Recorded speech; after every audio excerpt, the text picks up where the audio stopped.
from Edmonton, Alberta, here in Canada. My name is Ndidi Obiwane. I am a volunteer here at the GDG Cloud Edmonton group. I am a master's student, a second-year master's student at the U of A here in Alberta as well. And you're welcome to this StudyJam session with GDG Cloud Edmonton. Today, we're going to be taking a look at deep learning, an introduction to get your feet wet, something that will also be practical. So we're going to be using Kaggle. If you've heard about Kaggle, it is an online learning platform where you can do certain projects, you can learn at your own pace, and you can do certain projects hands-on. You actually have notebooks to work on. So we're going to be getting a little hands-on with some exercises today. But before then, let me introduce the GDG Cloud Edmonton group. So again, welcome. This is part of our ML StudyJam series for 2023. And this is GDG Cloud Edmonton.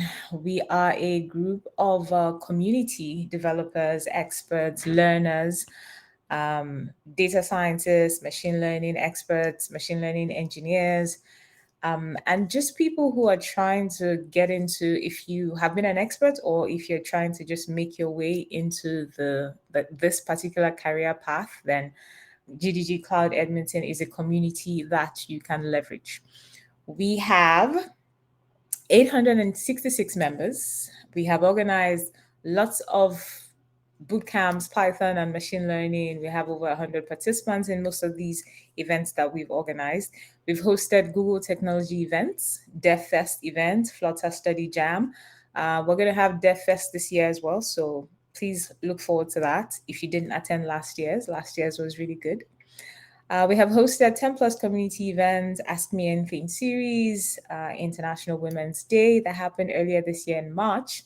We've also collaborated with multiple local developer groups.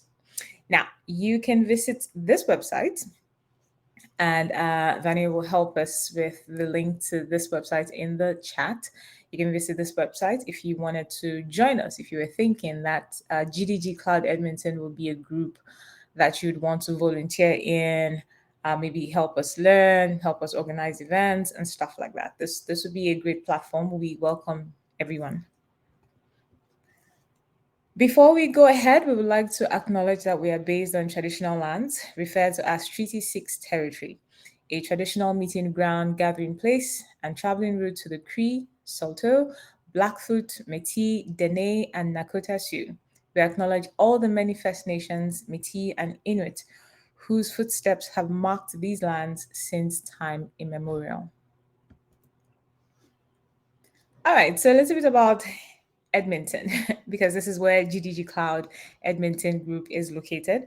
It's a picturesque place here, Edmonton in Alberta. If you're new here, then you might like to see some of the sights and some of the sounds, especially now that we're in summer. There are lots of festivals happening. So it gives you an opportunity to know your surroundings, know the people who live here, and also find community. And this, GDG Cloud Edmonton, is one, and you can join. And we would like to just lay out the rules, just a few things for us to note, because we're all sharing and learning from one another, and we would like for us to do it in a manner that helps all of us feel our authentic selves, and also helps us to feel respected as well in our different lives and the different ways we intend to express ourselves. So we're committed to providing a friendly, safe, and welcoming environment for all, regardless of gender, sexual orientation, ability, ethnicity, socioeconomic status, and religion, or lack thereof. We want to participate in an authentic and active way, and in doing so, we would like to contribute to the health and longevity of this community. Please exercise consideration and respect in your speech and actions. Attempt collaboration before a conflict. Refrain from demeaning, discriminatory, or harassing behavior and speech, and be mindful of your fellow participants, please. And this, finally, is a safe space to ask any questions. Just be mindful and conscious and respectful in doing so. Thank you. So today's ML StudyJam session is an introduction to deep learning. As I said before, it is not going to make you an expert right off the bat, but it's going to give you an appreciation for what all the fuss is about. AI, ML, deep learning. What really is it? How do I start? How do I start to think about it?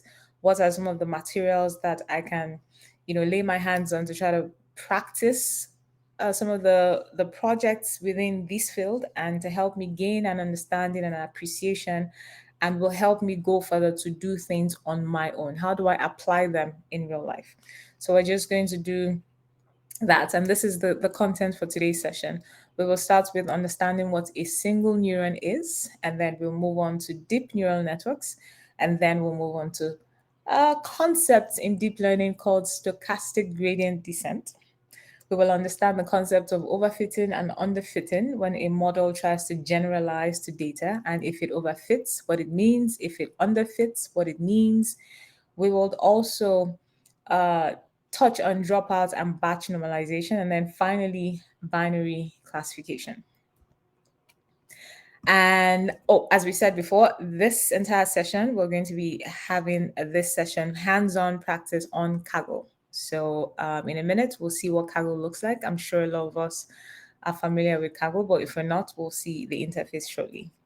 And yay, we've got prizes today. We've got 2 Chromecast prizes to give away.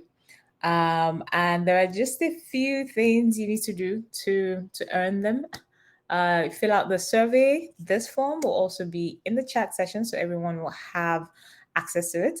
And you would have to RSVP to the next event, which is the time series event in this StudyJam series.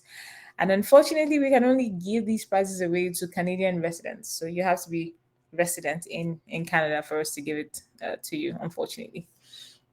But yeah, we've got great news, 2 Chromecasts to give away today. And all you have to do is fill out a survey and RSVP to the time series ML Study Jam session. So I wish all of us all the best. You can also win a Nest Mini. As more prizes underway. Vanya, do you think we can have more? Maybe like 5 more? I'm just kidding. Just kidding. So for you to win a Nest Mini, you need to complete all the levels: Intro to Machine Learning, Intermediate Machine Learning, this particular session, Intro to Deep Learning, and also complete the time series event that's coming up next month. And again, unfortunately, we'll only be able to deliver this prize to Canadian residents.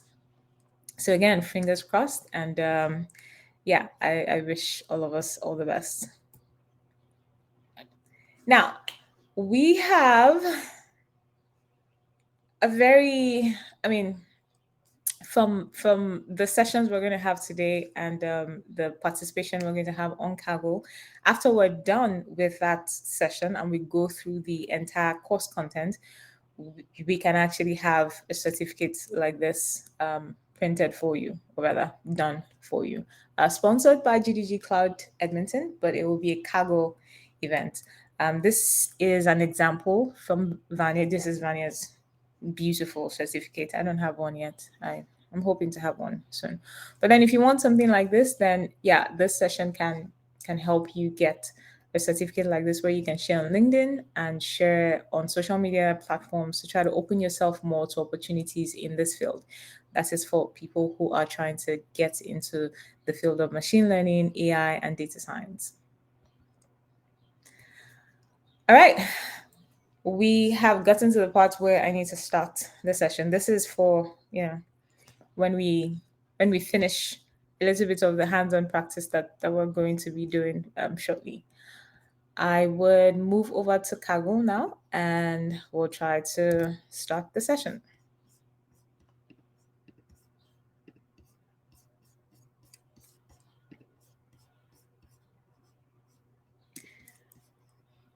Okay.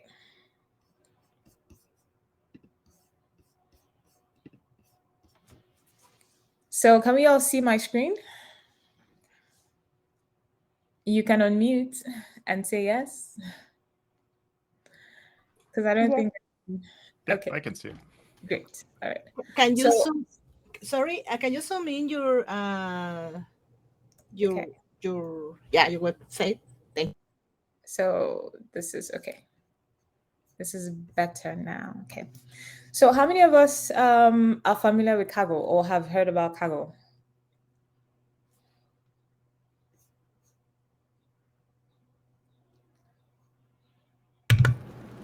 I'm familiar with it. Okay. Um, so we can dive right in, or do we need to like get a little bit of introduction to Kaggle?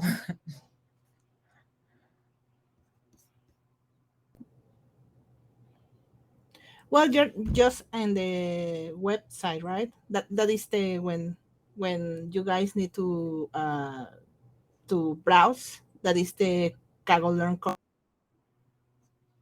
Okay. All right then. So I think we can just, start off and just give a brief introduction to Kaggle. If you're not familiar with it, then it's a platform learning, an online learning platform that typically hosts a lot of competitions, typically in the field of computing science. Um, but then there are it can get a little mathy as well. So if you're a math person, there are some statistical projects that you can find your hands on or lay your hands on Kaggle. But Kaggle is really more for competitions, learning as well, and then collaborations. You can collaborate with other people, you can come in as a team and join the competitions and try to win the amazing prizes or win the label or title of, we won the championship this year for this particular project, which is really a great thing for a lot of developers and people trying to get into the field of ML because it gives you that bragging right, right? But then again, Kaggle is a learn at your pace platform, so no pressures. And while they host competitions there, we should try to remember that it's still a learning platform. All right. So the introduction to deep learning we're going to be going into today will start with the building blocks of what deep learning is. Again, this is happening on Kaggle. So this is the Kaggle Introduction to Deep Learning course. And we're going to be using packages such as Keras and TensorFlow. Keras and TensorFlow are deep learning or machine learning packages or libraries that help us to compute or do the different computations that are required in a neural network. So we'll take these things one at a time.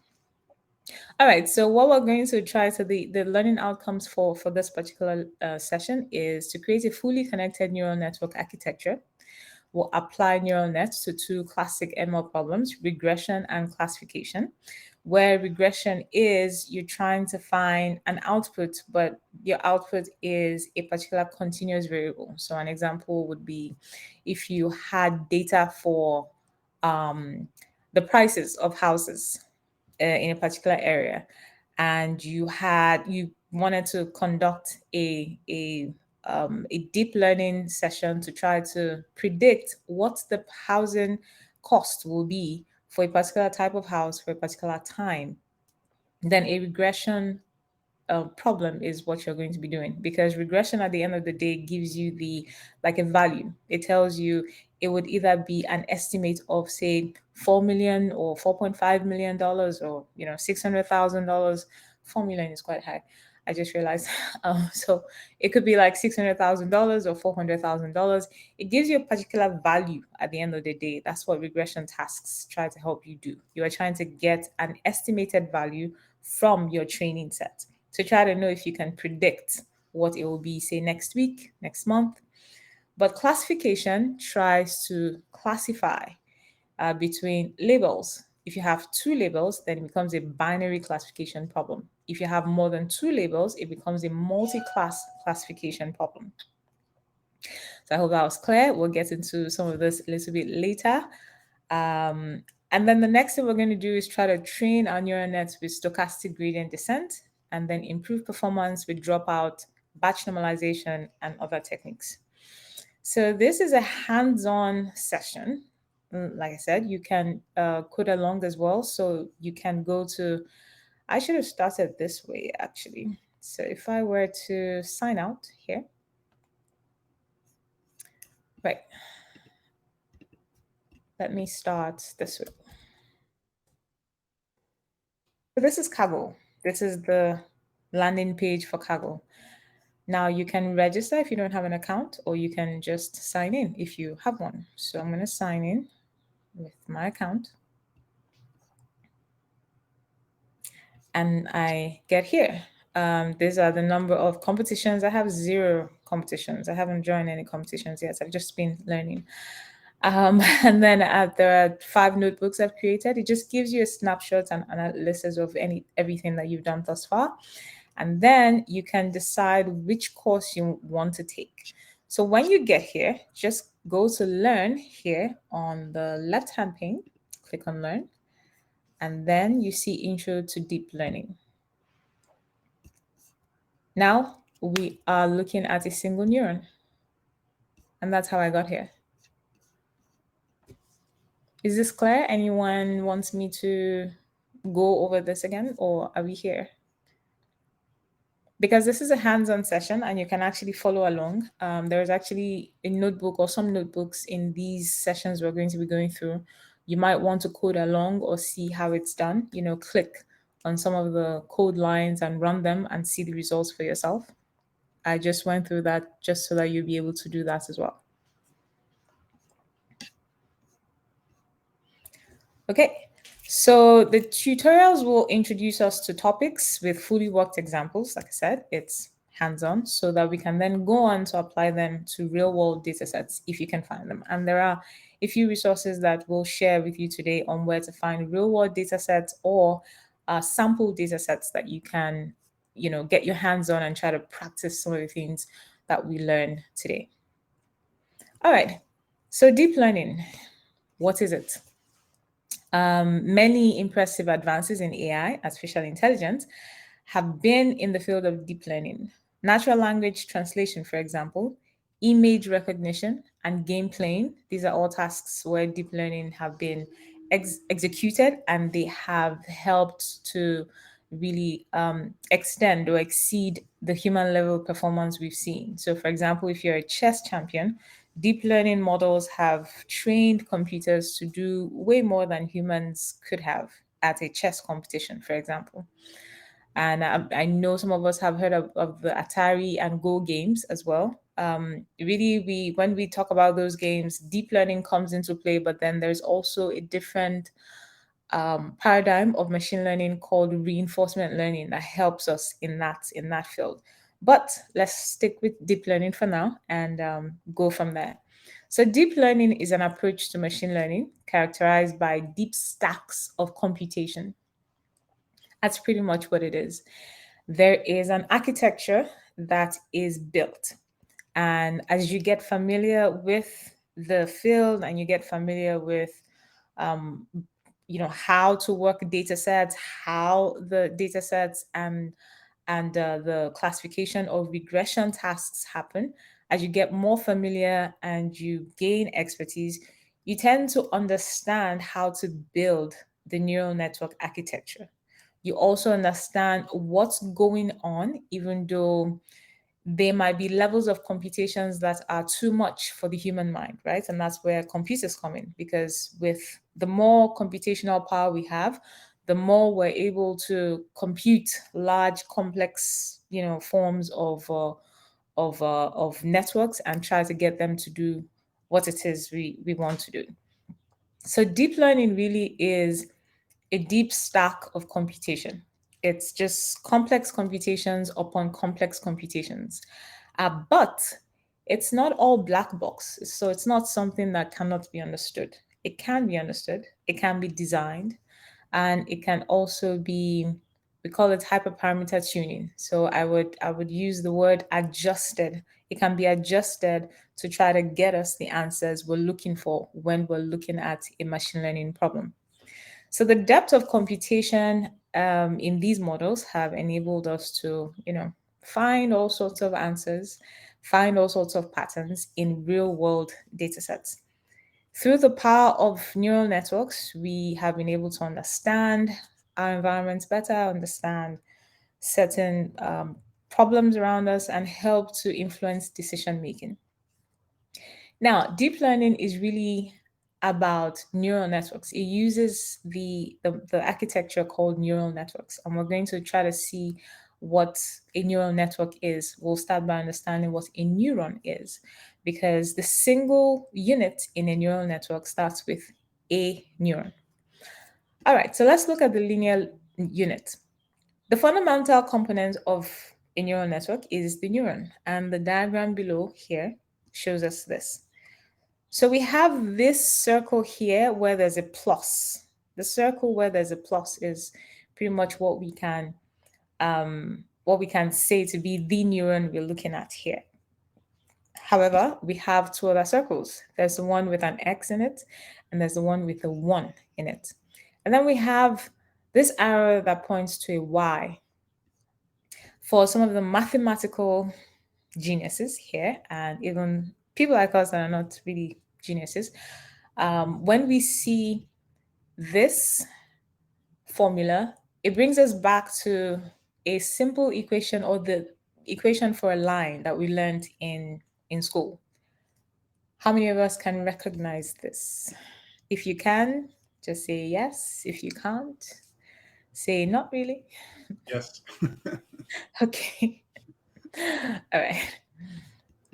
So this is the simple equation for a line, really. And what it is it tells us about the slope. It gives us the information about the slope intercept, and then the b is also the y-intercept as well.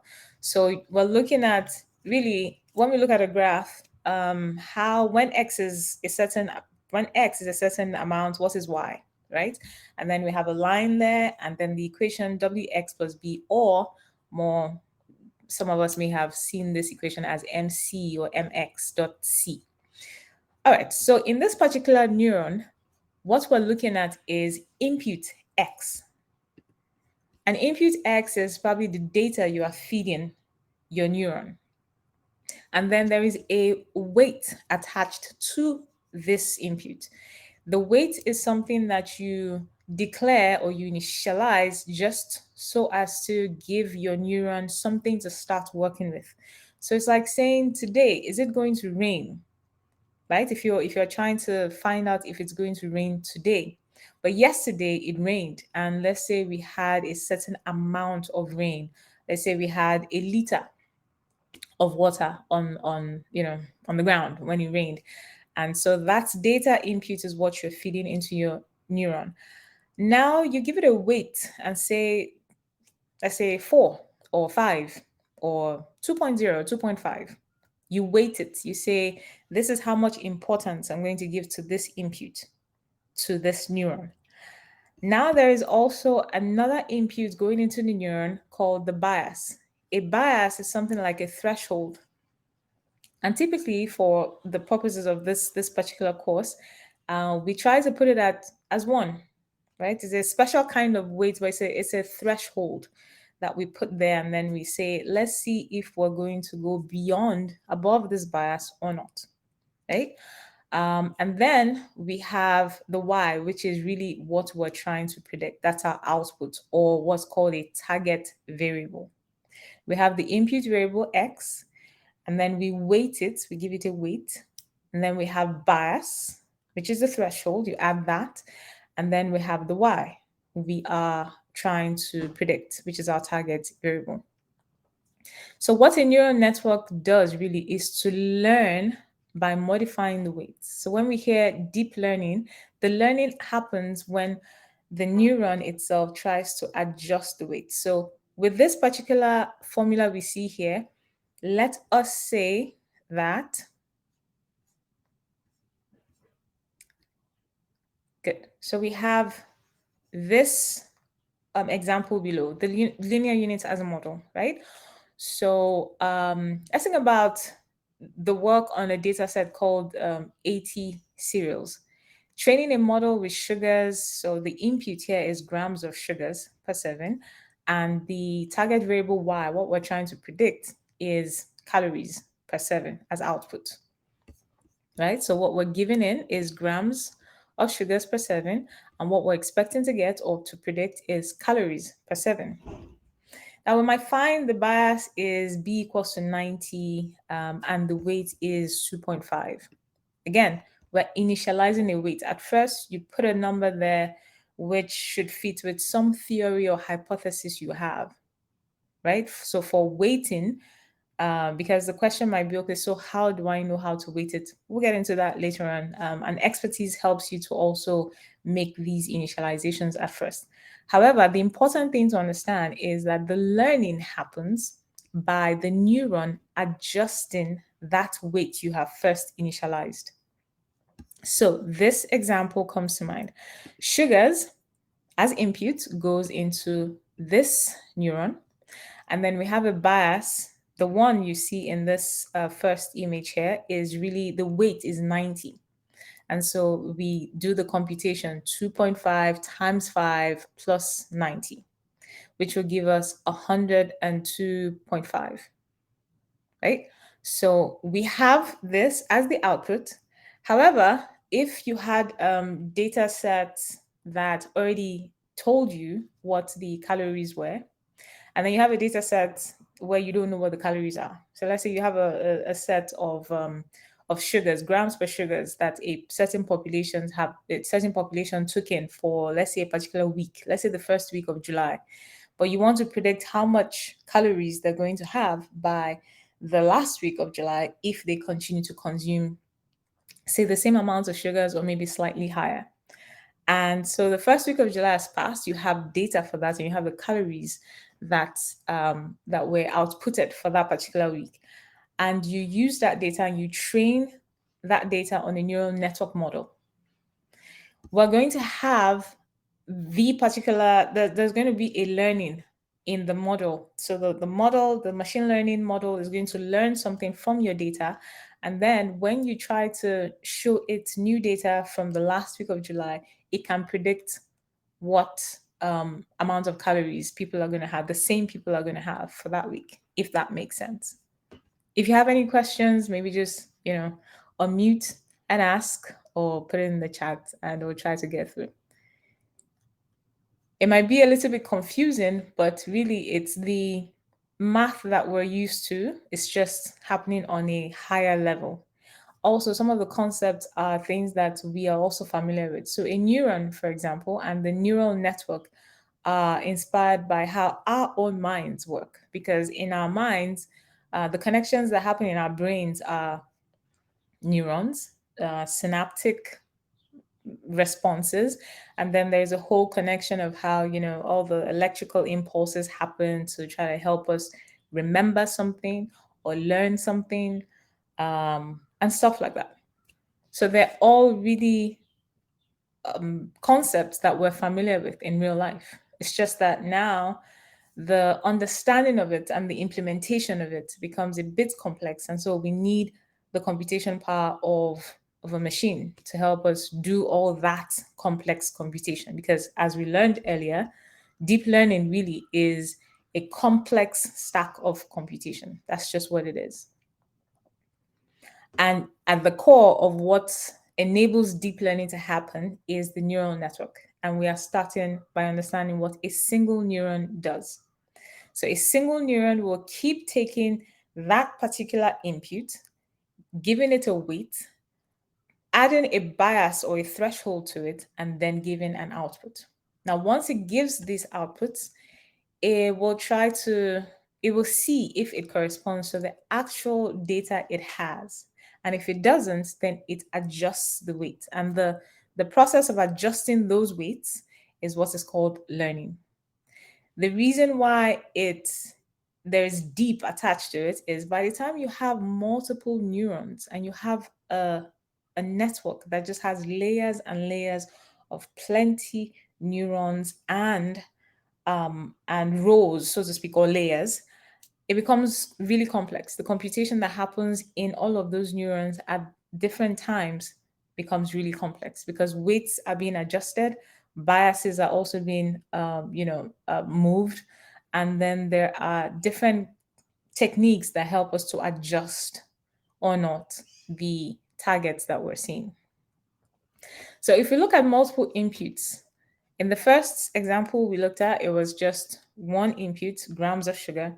Now, if we were looking at grams of sugar and let's say protein content or fiber content, then we have three variables now.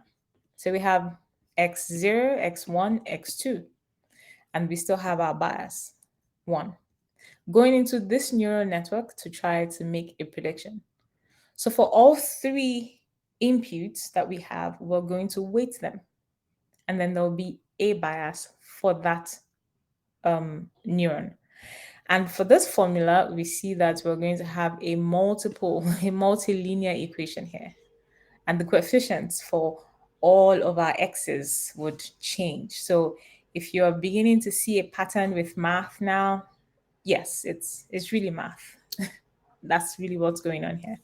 So we have the W0, X0, the coefficient of X and of X0, and a coefficient for X1, a coefficient for X2. And when the neuron starts to learn, it really starts to adjust the weights, which are really the coefficients of the inputs, if that makes sense. But let's get into some coding and see what this looks like. All right, so we could define a linear model accepting three inputs, sugars, fiber, and protein, and producing a single output, calories, which becomes your target variable, right? Again, one of the libraries that helps us to do practice deep learning is TensorFlow.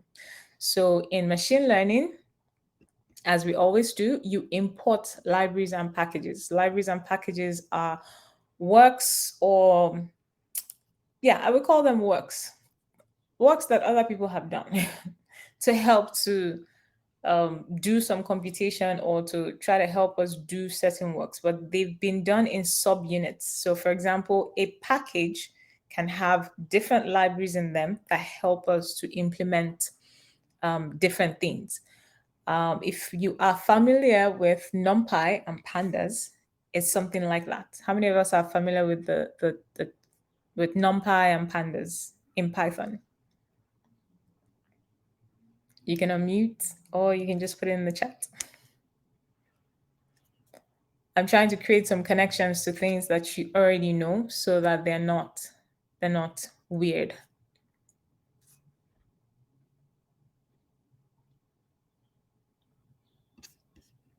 I don't see. Okay, some people say they're familiar. Some people say they've never used it. Okay. There's a question here. What determines the number of layers to be considered? Good question. We're going to get into that much later. Right now, we're taking it one step at a time. But just to help you, help you think about the answer to that question, think about if you had a lot of data. If you had data with, say, 1,000 rows, 1,000 observations, right? 1,000 samples, the same thing. Rows, observations, samples, the same thing. And you had, for that 1,000 observations, let's say you had 4 features. Features are the columns, the variables. And it was a binary classification. You wanted to classify if something is or isn't. Like I said, binary classification is really just 2. Is it not? So it's labeling, you're classifying that. If it's multi-class, then you have more than 2 labels. You're classifying whether it is A or B or C or D, right? So if you had data with 1,000 observations and you had data with 1 million observations, just to give you an idea, if you were going to train both data sets using deep neural networks, you're not going to use the same layers. Does that make sense? You're not going to, implement the same amount of layers in the networks, or the same amount of hidden layers, for example, it won't be the same, if that makes sense. Just to give you an idea to start thinking about the answer to that question. There are obviously other things that help us to find how many layers to implement, the size even of each neural network layer. but a lot of the times it starts with how much data you have, first of all. And then as we go deeper, as you get more hands-on practice, you also start to ask the question, how much complexity do I want to feed into this neural network layer that can help me get to the answers I'm looking for? And the amount of complexity, I would say, would go directly proportional with the amount of data you're feeding, how much data you have. Also, when we get to a point, you would also learn how to do what is called dimensionality reduction. So if you had 10 features or 20 features, so you have a lot of data, it's 1 million observations or maybe 20 features, you would also see that a neural network architecture may not be able to handle 20. And so you'd want to do something called that is reduce the features so that it's more manageable. There are techniques that help us to do this as well in machine learning. There are techniques that tell us how much features can be ideal.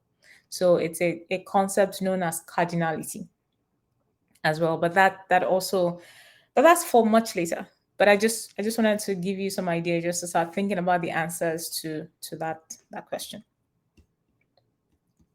Okay, so from TensorFlow, import Keras. TensorFlow is a package that has been designed by the good people at, does anyone know? It's a big name company. It's between Google and Meta. Meta has their version. Google has their version. Can someone just, give a guess which of the companies have developed TensorFlow? Google. Google. Yes, Google, not IBM. So for Meta's version is called PyTorch, right? So again, packages and libraries have been developed by other people in the field, by experts to try to, I would say, contain all the complexities in machine learning. So they build this package and it just does, all the things that you would have been, looking at and mathematically trying to compute yourself. Some experts have done that and we're very grateful to them. So from TensorFlow import Keras, this is the syntax for importing packages. From TensorFlow.keras import layers. So you see that here you have called the number of layers to bring in for your work. And then this line here is, you can see it's commented out, so it's not highlighted. The symbol that helps us to do that is this hash sign, or this is a hash or pound key, right? Yeah, so if you do that in your Python notebook or Jupyter notebook, whichever one you're using, it comments out that line and it tells the interpreter not to read that. So pretty much when you write something like this, you are explaining what you're doing in your code. They're called comments. And so we can, just clicked on that. Now we can define a variable model, right? So what do you want to do now that you have imported Keras and you have imported layers? What would you like to do? You say, I would like to create a model. Oh, great, wonderful. So go ahead. And then you equate it to keras.sequential, which is the syntax. Because remember, you imported Keras here. So keras.sequential is what helps you create a model. And you say layer.dense units equal to 1, impute shape equal to 3. Now, in this particular case, let's look at this a little closely. The example we just went through was for one neuron, and it had 3 inputs. It had inputs so we had x0, x1, x2. X0 may have been sugars, grams in the sugar, x1 may have been fiber, and x2 may have been protein, right? So these three different inputs is what we have here. And that's why you have input shape as 3. The unit is 1, because again, we're dealing with one neuron here. So as you go along in this field, you see units 256. Units 62, units 12, unit 16. And so the question also of how do we know how much to give to our model, how many layers to have, this is also part of how you initialize that. And again, if you had a lot of data, you would need more units and more layers to achieve your goal. Now, with the first argument units, we define how many outputs we want. In this case, we are predicting calories, so we'll use 1. With the second argument, input shape, we tell Keras the dimensions of the inputs setting. So we have, like I said, 3 features: sugars, fiber, and protein. Now that is for that particular model. Now you're ready to fit your training data.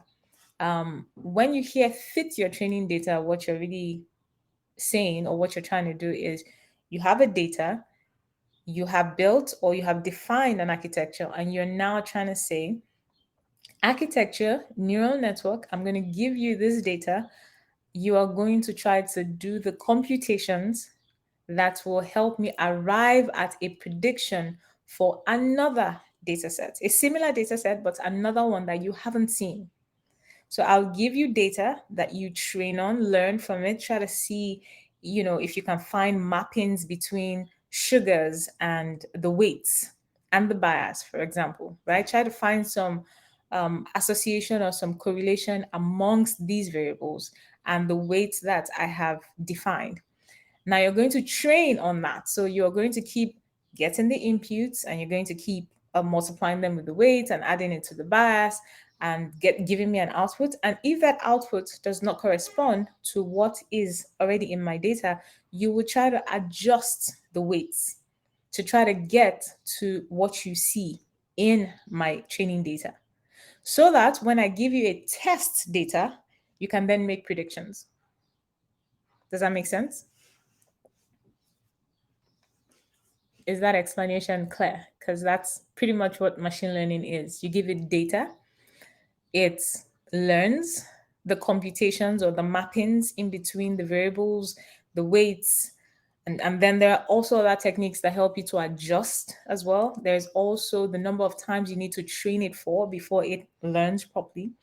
And then once it's done with the training data, you give it a test data where there are no target variables. And then you say, now predict.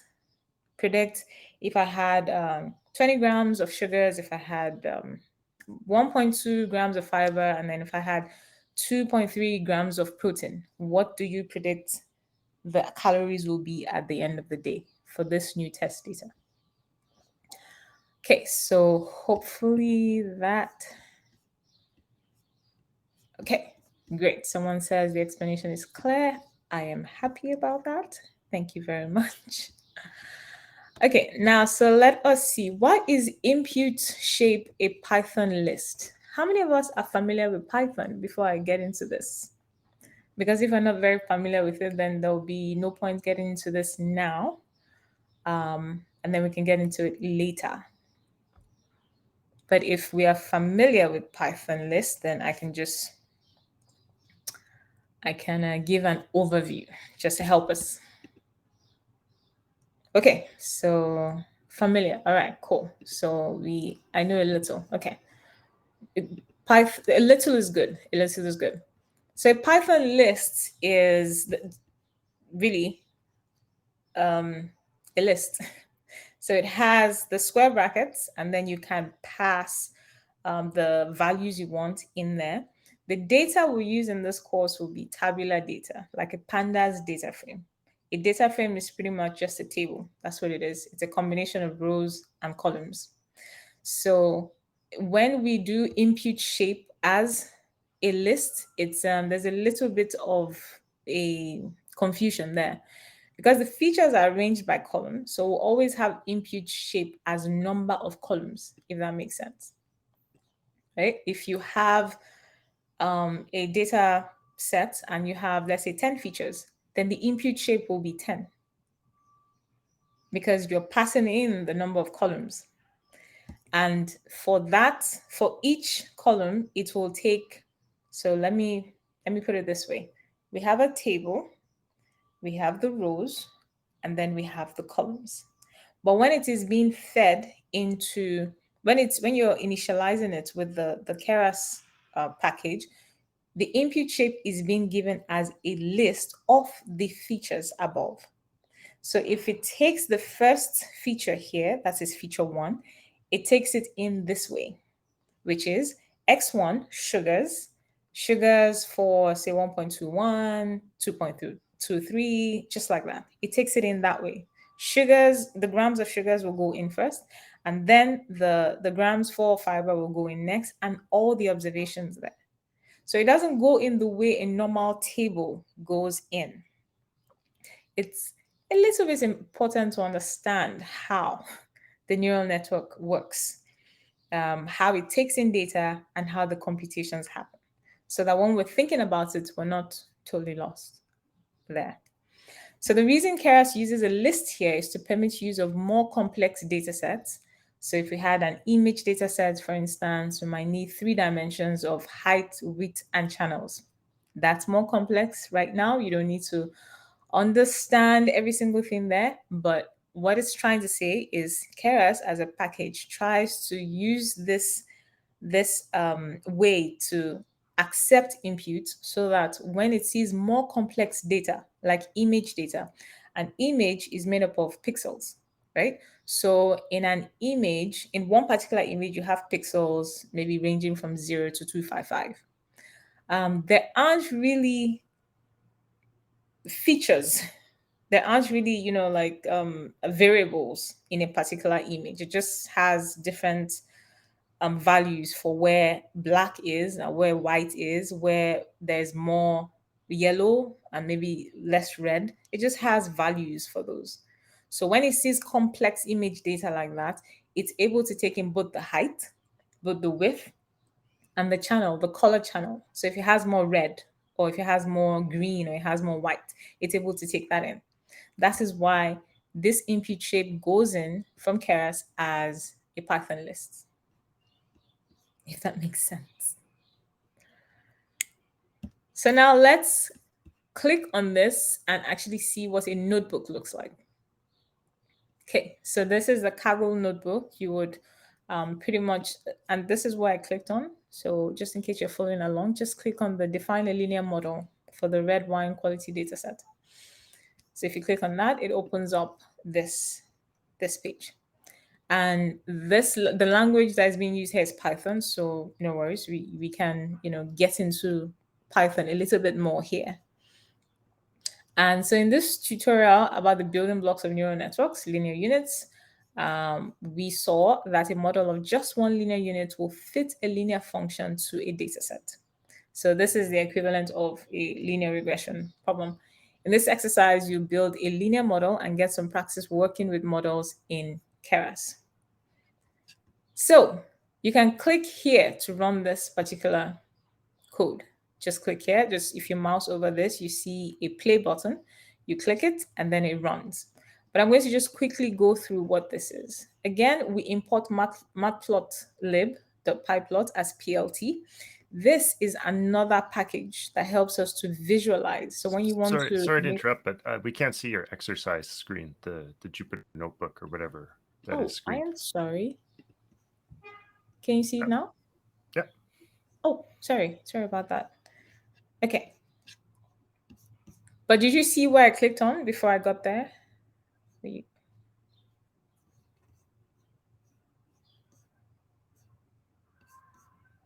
I think so. Okay. No. Okay. Let me go back then. Sorry. All right. Let's see.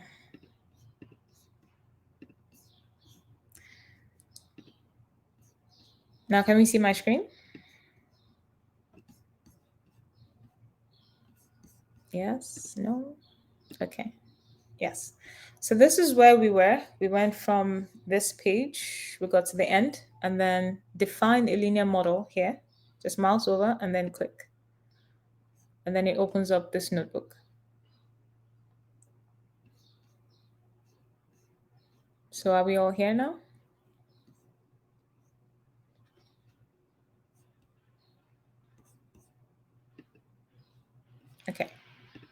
I see a yes.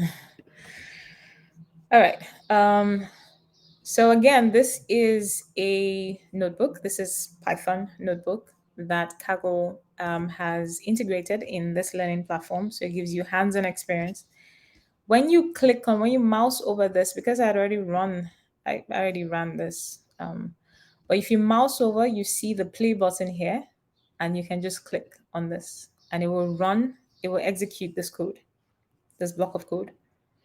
And what I was trying to explain earlier is that matplotlib.pyplot is another package that has been created by some people, other people, good people, to try to help us visualize our data. And typically, when you see import something as something, the as here this is the alias for it. So the syntax is import matplotlib.pyplot as PLT. This is the alias. And so we can use a style. In matplotlib, the library, you have this package, you have different libraries. And there are some that help you visualize your plot in several ways. So there's Seaborn, Wide Grid, there are others. You plot the figure and you give it an auto layout. This auto layout just says, give it the automatic layer, that's the default layer that you would Python. But if you wanted to customize this, it's also possible. And then the setup feedback from the setup feedback system from learntools.core import binder. Again, different package. It's all been done. So all you have to do is just import it. And then from learntools.deeplearning intro.ex1 import everything. When you see the asterisks, it pretty much means everything. So we've run this code. We don't get any, this is not an error. There are some warnings it's giving us, but let's not bother with that. There are no errors, pretty much, is what we should see here. And then here we can run this particular block of code. This block of code, in the first one, we were importing all the libraries we're going to need. In the second one, we are reading in the data. The data is the redwine.csv data. So CSV is another file format. It's very similar to the Excel data when we rows and columns, but pretty much is the same thing. It's just a different extension. Now, when you say redwine.head, what you're trying to do is to see a little bit of the data. By default, Python shows you the first 5 observations. So it's 5, but it starts from 0. But if you count everything, it's 5. 1, 2, 3, 4, 5. And here we have our variables, fixed acidity, volatile acidity, all of that. And then we have quality at the end here.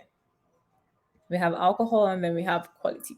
So it is safe to, many times when you see data sets, it's always safe to assume that the last column here is the target variable, is what you're trying to predict. So in this case, we're trying to predict quality. Which if we look at this data, we see that there's a particular figure there. So 5, 6, maybe if we put 10 here, if we said show us 10, we would see that there are other values. You'd see 5, you'd see 6, you'd see 7. So this is not a classification problem. This would be like a regression problem. Or if we had actual, in this particular case, if we had like a list of say 4 or 5 different quality levels it can be, then it would be a multi-class classification problem. Does that make sense? Yes. Okay. So for this particular block of code, what we're really doing is trying to see the shape. Remember, when we're initializing network layers, there is always the input shape, which for Keras, it takes it in as a list from the variable. So it takes this variable and moves it in this way, pretty much, as a list. So it's always good to figure out what the shape of our data is. 1599 by 12 means that we have 12 variables and we have 1,599 observations. That is rows. Okay, so the target is quality. as we earlier predicted. Targets is quality, and the remaining columns are the features. How would you set the input shape parameter for a Keras model on this task? So we can then do some coding here. Is everything thus far clear?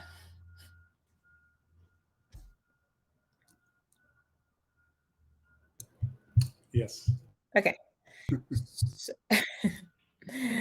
I know it's like it's a little bit, it looks like a lot, but which is why this session is to get our feet wet, get us introduced, help us have like a firm understanding of what's going on, and then as you practice you would actually get better. So the thing with machine learning is you need to try different data sets, you need to try different courses like this, and then practice, and then of course where you have questions, just please ask. Okay, so I'm running out of time actually. I think, is Henry here? Because this introduction took way longer than I thought of. I did think it was good for us to take some time to really understand what's going on at a foundational level, so that when Henry comes in with the more complex stuff, we can understand and follow along.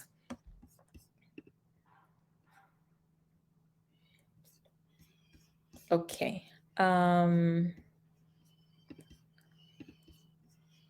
Okay, so from what we saw earlier here, where we saw model equals to Keras dot sequential, layers dot dense, here we had units as 1, and then we had input shape equal to 3. That was in this particular instance. With the red wine dataset, what do you think the input shape will be?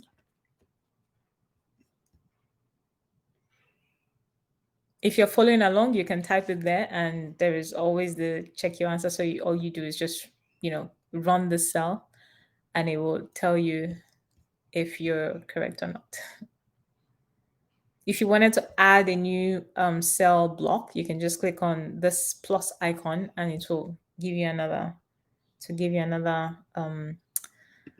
cell code for you to write your own code.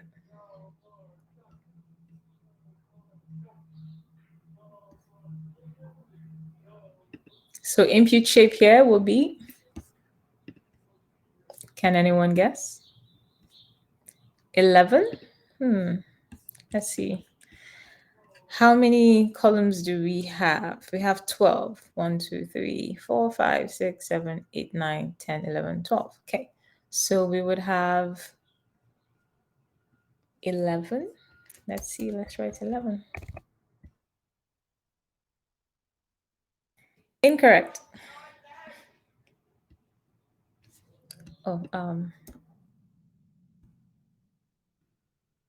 okay, correct. My syntax was wrong. All right, so is this clear?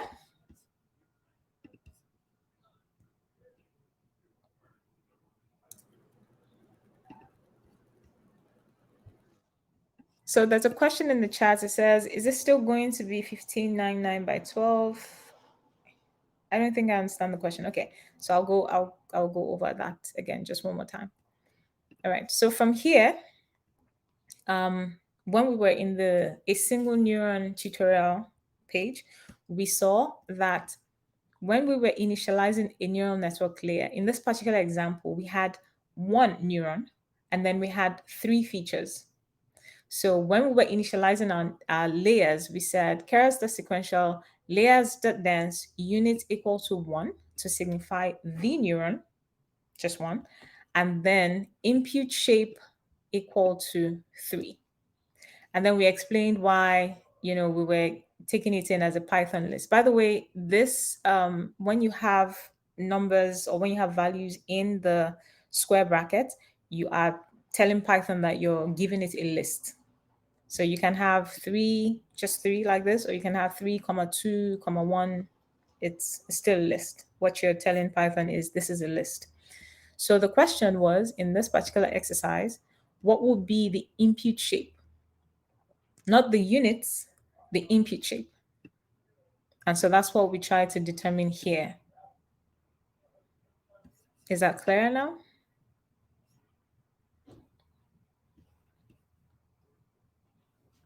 Juliana?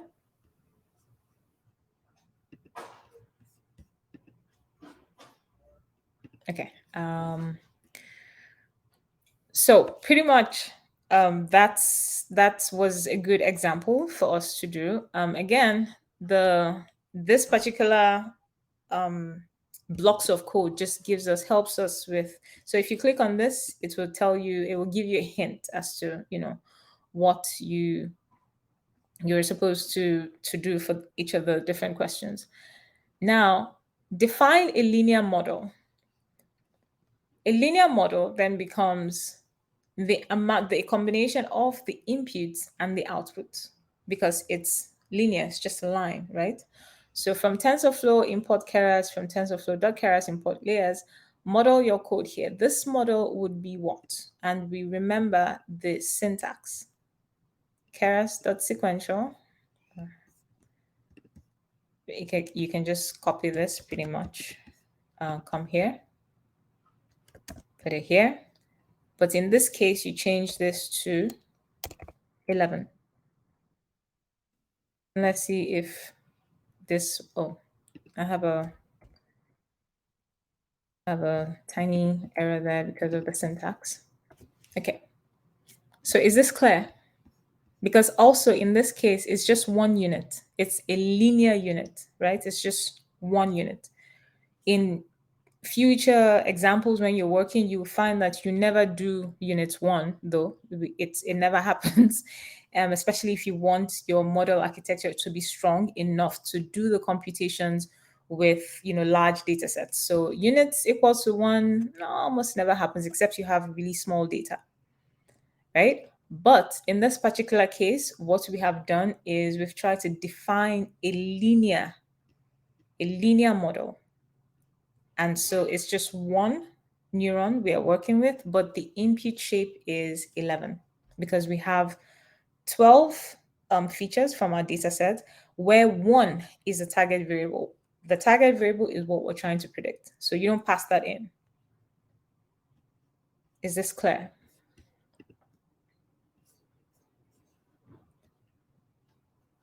Yes. Chris, you understood correctly. The input is all the columns except for the one you're trying to predict, which is quality. Yes. The input shape depends on the input size. The input shape is, yes, you can know your input shape from your input size. So in this case, where we saw that the input shape was 1599 by 12. So we already know that if we have 12 features, one of them has to be a target variable. We remove that, and then I know that the number of features we're going to be passing in for training is 11. And again, remember, the way Keras or the way neural network models take in input is this shapes. So the columns, let's say, let me do this. This particular fixed acidity, just look at this first column, fixed acidity, 7.4, 7.8, blah, blah, blah. Everything there, the way it is, fixed acidity, that's how it passes it into the neural network. And then it goes to the next one. Volatile acidity, everything, all of that, everything for that column, it passes in as well. So what is going to be passed in would actually be 1599 of fixed acidity, 1599 of volatile acidity, 1599 of citric acidity, just like that. That's how it's going to go through into the neural network layer. Does that make sense? Yeah, because I'm trying to make sure you can visualize what's actually going on in the network model, so it doesn't just look like a black box. It's good to understand how the network layer is actually being built, how it's taking in data, and how it's doing the computation. Of course, the computations will be complex. That doesn't matter. It's just it's good to just understand what's actually happening and how it's happening. All right, so we've defined a linear model. We've checked our answer. We see that we are correct. Now let's look at the weights. Remember, in the first time I said that weights are usually initialized. You put a weight there and you say, okay, I think that the importance of this this feature that I'm passing in is, let's say, this much. You're weighing it yourself, right? And saying, I'm going to give it an importance of, say, 2 or 4 or 5, whatever, it's fine. Because the learning happens when the neural network itself then adjusts the weights for you. Because it will then eventually, once it trains, it then eventually tells you, okay, this importance for this particular feature is too high. You gave it 8, you should have given it a 2. Because when I was doing the mapping and the computations inside, I saw that it did not affect or influence this prediction or this output as much as you thought. So you give it an 8 because you were giving it a high importance rate towards the prediction of this output. But when I did my computations and my mapping, I found out that it was just a 2. Or you gave it a 2, I found out that it was a 7 or an 8. It's actually quite important. Does that make sense?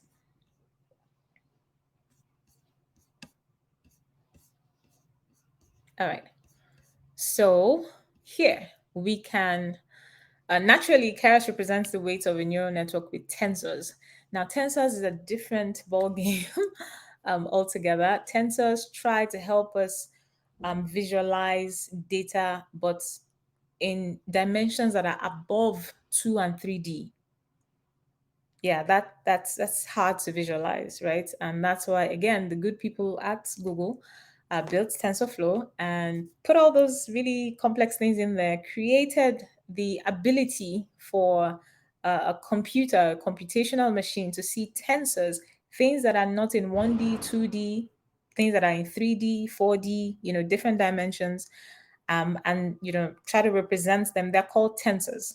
So it represents weights in a neural network as tensors. And it's pretty much TensorFlow's version of NumPy arrays. If you've heard of NumPy arrays, NumPy arrays are pretty much just either this way or that way. So they're either rows or they're columns. But with tensors, they would represent it as rows, columns, depth, width, height. So, now you're having different dimensions in there. It's hard to picture, but Keras has the ability to visualize that for you. And they've put the package in such a way that it helps with your computations. And then another good thing with tensors is that they're compatible with GPUs and TPUs. So GPUs, they have high computational abilities. TPUs also have high computational abilities. They're higher in computational abilities than the CPUs on our machines.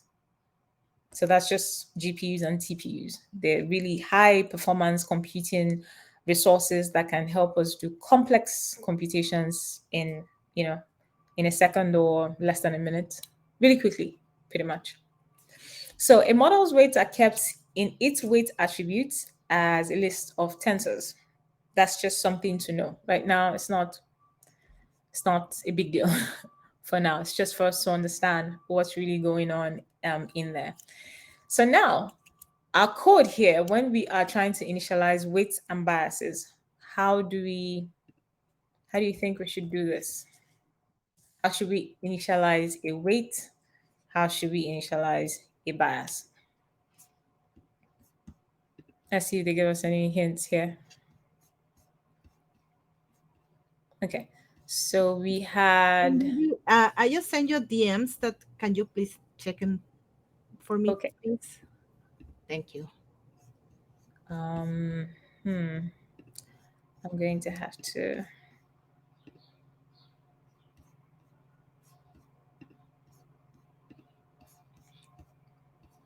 Okay.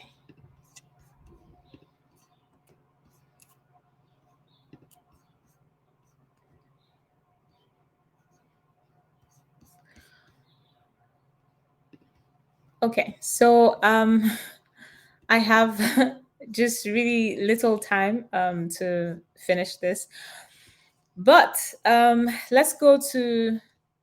Is this clear? I think maybe I've dealt too much, or I've stayed here long enough. I can go to the next content, and then Henry can come in and take it from there.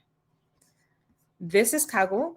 You can always come back here and try your hands on these, and we can if you have any questions, of course, the facilitators will share their contact details, email addresses and co, and then, we can take it from there. So I'm just going to move to deep neural networks, and then Henry can come in and do his thing. All right, so in this lesson, we are going to see how to build neural networks capable of learning the complex kinds of relationships that deep neural networks are known for. In the previous explanations, I told you that the linear unit is the simplest unit. However, when it gets more complex, what we then have is, say, one row of, let's say, 7, 8 more units, 4, 3, it doesn't matter. And then we can have other rows with different neurons in there. It starts to get complex. So in this particular image, we see inputs, we see the dense layers, and then we see outputs.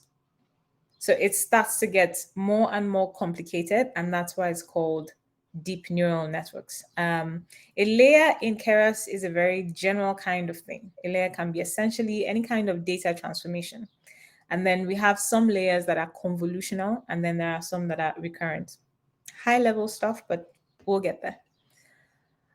And then we have a concept called the activation function. So you may be thinking, from the very first equation that we saw, the equation for a line that we saw, if we were to have values that were really large, how would those large values go from one neuron to, say, in another neuron, from one layer to, say, another layer? And how would that keep making sense? How does a neural network manage that? It manages that with something called the activation function. Activation functions are functions that try to compress or to condense the values between a certain threshold. So we can have different functions called the sigmoid function. We can have the ReLU function to try to ensure that your values stay within, say, -3 and 3, or -1 and 1. Sorry, Ndidi, we are in the screen of exercise a single neuron. We cannot see the next. Oh my goodness. No. I'm so sorry. Can you see the screen now? Yes, thank you very much. Deep neural networks. I am so sorry. Okay, sorry. This is what I was trying to explain. The layers start to get really dense. So we have the input layers, we have the dense, and then we have the outputs here. And I was talking about the activation function and how we go from having really large values from the computations that happen in certain neurons to other neurons and then to other layers. And so activation functions try to keep those values within a particular range. The most common activation function is the rectifier function max 0 to x. So it is going to be between 0 and pretty much many times 1. We have other activation functions, rectify linear units, which is called the ReLU. We also have the sigmoid. We also have the tanh, but these are all functions just to keep in mind for now, and we'll get more familiar with them as we walk through different projects. Now, this looks really complex because now you have the input layers, which is always the size of your variables, your training variables. And then you have a hidden layer here, and then you have another hidden layer here, and then finally the output layer. This gets complex really fast.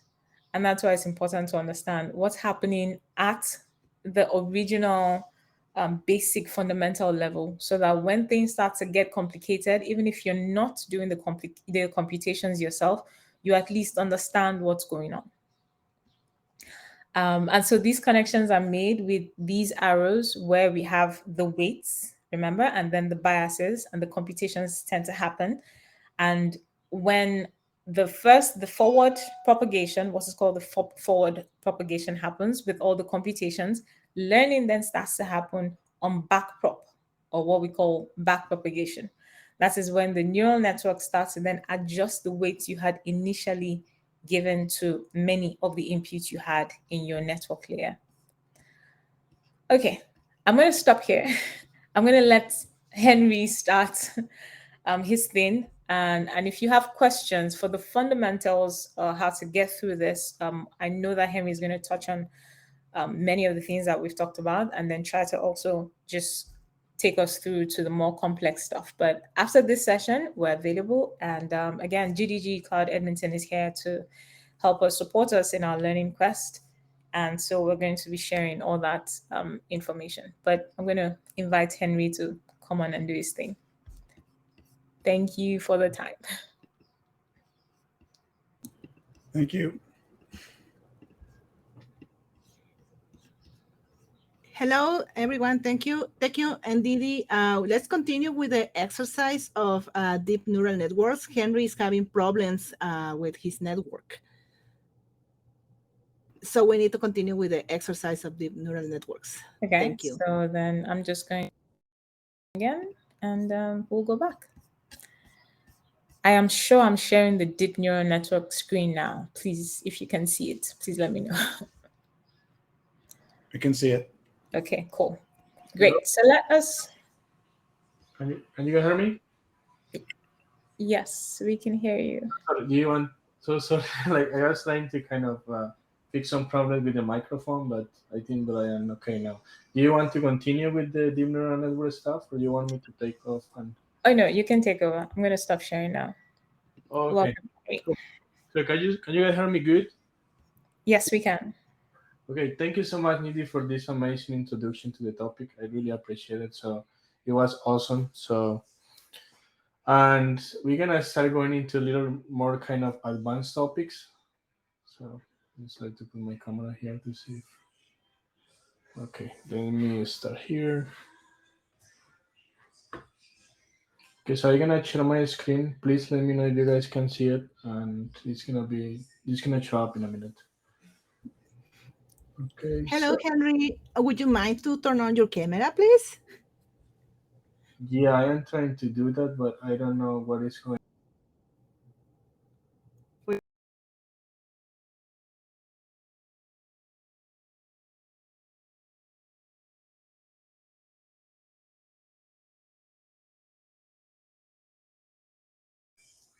Can you guys see my camera now?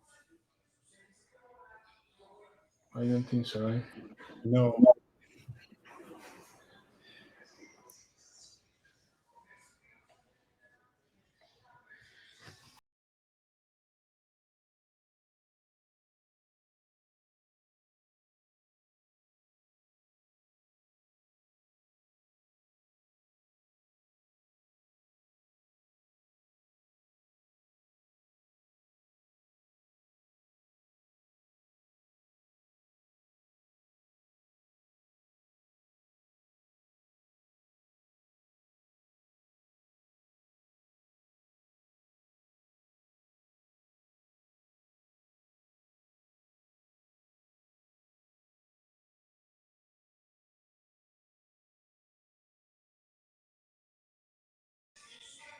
So sorry, I don't know honestly what is going on with my camera. Probably I need to restart my browser, but this probably can take a lot of time. So sorry about that. So I'm gonna share my screen. You guys can let me know if you can see it.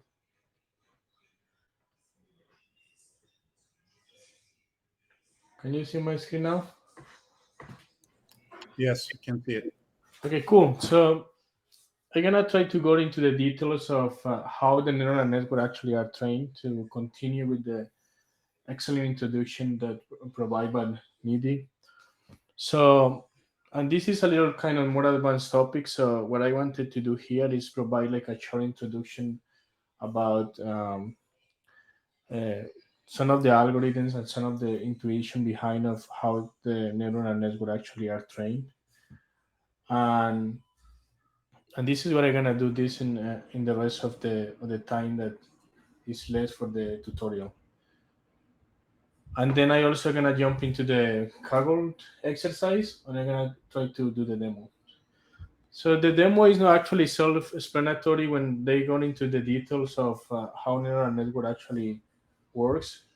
So this is what I wanted to make this short slide, this short slides to kind of explain some of the concepts that I would like you guys take to home, and in order to have like a better understanding of how the neural network actually works.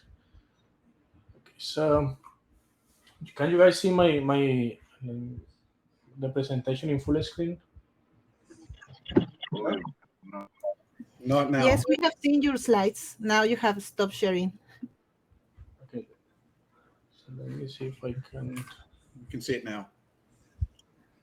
present it. Right like that, right? Okay. So machine learning reduces itself to this equation. This is pretty much an explanation of what machine learning actually is. So you have a data, which is pretty much the training data, and then you try to figure out what kind of algorithm you can use, and then you train that algorithm and you evaluate that algorithm, and at the end you have a model. This is actually one of the pretty common confusions. People tends to think that the algorithm is the same models, but the model is actually the results of after tuning the algorithms and try to find and figure it out what is the best parameters to the model in order to perform the given task. So this is all reduced this equation that you guys can see here. And so Nidhi already provided like a really good introduction about the topics, and the reason why we care about the equation of the line of this kind of stuff is because machine learning is focused in two things. So we have our data, and you guys can see your data here represented as points. So pretty much what internally happens is like we need to somehow convert or transfer our data into a vector space. And I'm gonna explain a little bit how my observation, which could be an Excel file or a database, becomes data points in the vector space, in the feature space. Because this is something that we really need to understand in order to move forward and explain in details how the optimization steps behind of how the neural network actually are trained works. So this is what I wanted to kind of get back to some of the concepts that you guys probably already know, but I expected this can give you kind of like an overview about that topics. So in machine learning, depend on the kind of problem that we are trying to solve. So we want the model be able to figure it out one functions that define if it's a classification problem, the decision boundary of the clusters of my data points. For instance, imagine that these red points here are cats and these green points here are dogs. So what the model gonna trying to do after be trained is trying to find this function that establish or create that decision boundary that allow me later on to make predictions and be able to say if the new example is a cat or is a dog. But I really wanted to emphasize this word here, decision boundary, because this is pretty much a function. Okay. And then for regression problems, which is one of the problem that we have discussed so far with the wind data set. So what we want to try to come with is with the functions that fit closely to the data point that I have in my data set. As you guys can see here, so these data points are my data, and then the models after be trained again, and I'm trying to find a function that fits well into the trying to kind of fit underline into the data points. So this is clear. Can you guys hear me good? I can hear you okay. Okay, good. So I can switch my microphone if you guys can have any troubles listen. So then, but the question here is how my data becomes data points into the space. Well, so when we work with machine learning, we are dealing with structured data, but we are dealing also with unstructured data. And our job is also try to figure it out how we can turn on this sample of this observation into vectors. Because once we have those examples into a vector representation, so we can project those points into the feature space, and we kind of start like finding different relationship with those data points. For instance, I can create a data set with images of cats and dogs, and I can use the image statistics to turn on those images into vectors that represent somehow the information carrier in those images, and we can actually plot that. But we have one problem here. So and we discussed earlier about try to like do dimensionality reduction. We can only plot up to 3 dimensions. So sometimes we will need to kind of take our data points and reduce the dimensionality in order to be able to plot them either in 2D or in 3 dimensions. So if I know that my fixture vector is 200 data points, I cannot plot them, but I can apply different dimensionality reduction techniques to plot this in 2D or in the 3D space. But the most important part of this slide is show that we just deal with data and we transfer that data into vectors. And once we have that in vector, in the vector space that we call feature space, is where those algorithms gonna trying to figure it out how to find the decision boundary function that I previously discussed, or how to predict the fit functions in the case of a regression problem. So then, in conclusion, this is what we have, or in summary, this is what we have. So we have structured data and non-structured data. So we take that data and we feed that data into our algorithm. And these algorithms could be either a feature engineering based algorithm, like a super vector machine, discriminant analysis, Naive all of those. Or we can also use deep learning or neural networks to train our models. And the output is going to be after evaluation and testing the model with the test data. It's pretty much what we do is we take all our data set and we split that data set in training, text, and validation.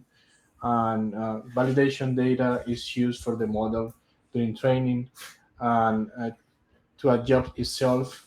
And then we use the test to generate the metrics and be able to evaluate the performance of the model. So at the end, what we have is this model, and the parameters that we found are the best and maximize the probability that we're going to have better predictions.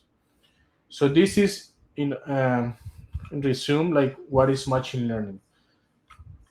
So we have two different approaches: machine learning, feature engineering, and deep learning. Deep learning is based on neuronal network, which is the topics that we're going to discuss today. But before to jump into the optimization part, which is what I'm going to focus in the Kaggle tutorial, so I wanted to mention a few things. So neural networks are called by inspired algorithms because some of the underlying concept behind of that come from the how kind of our brains work, but it doesn't necessarily means that neural network actually work exactly how the brain does. So if we want to provide a formal definition of what neural networks are, so like trying to be kind of specific, we can define neural network as mathematical models inspired by the structure and a function of the biological brain, which consists of interconnected layers and artificial neurons that process and transmit information hierarchy to approximate a complex function.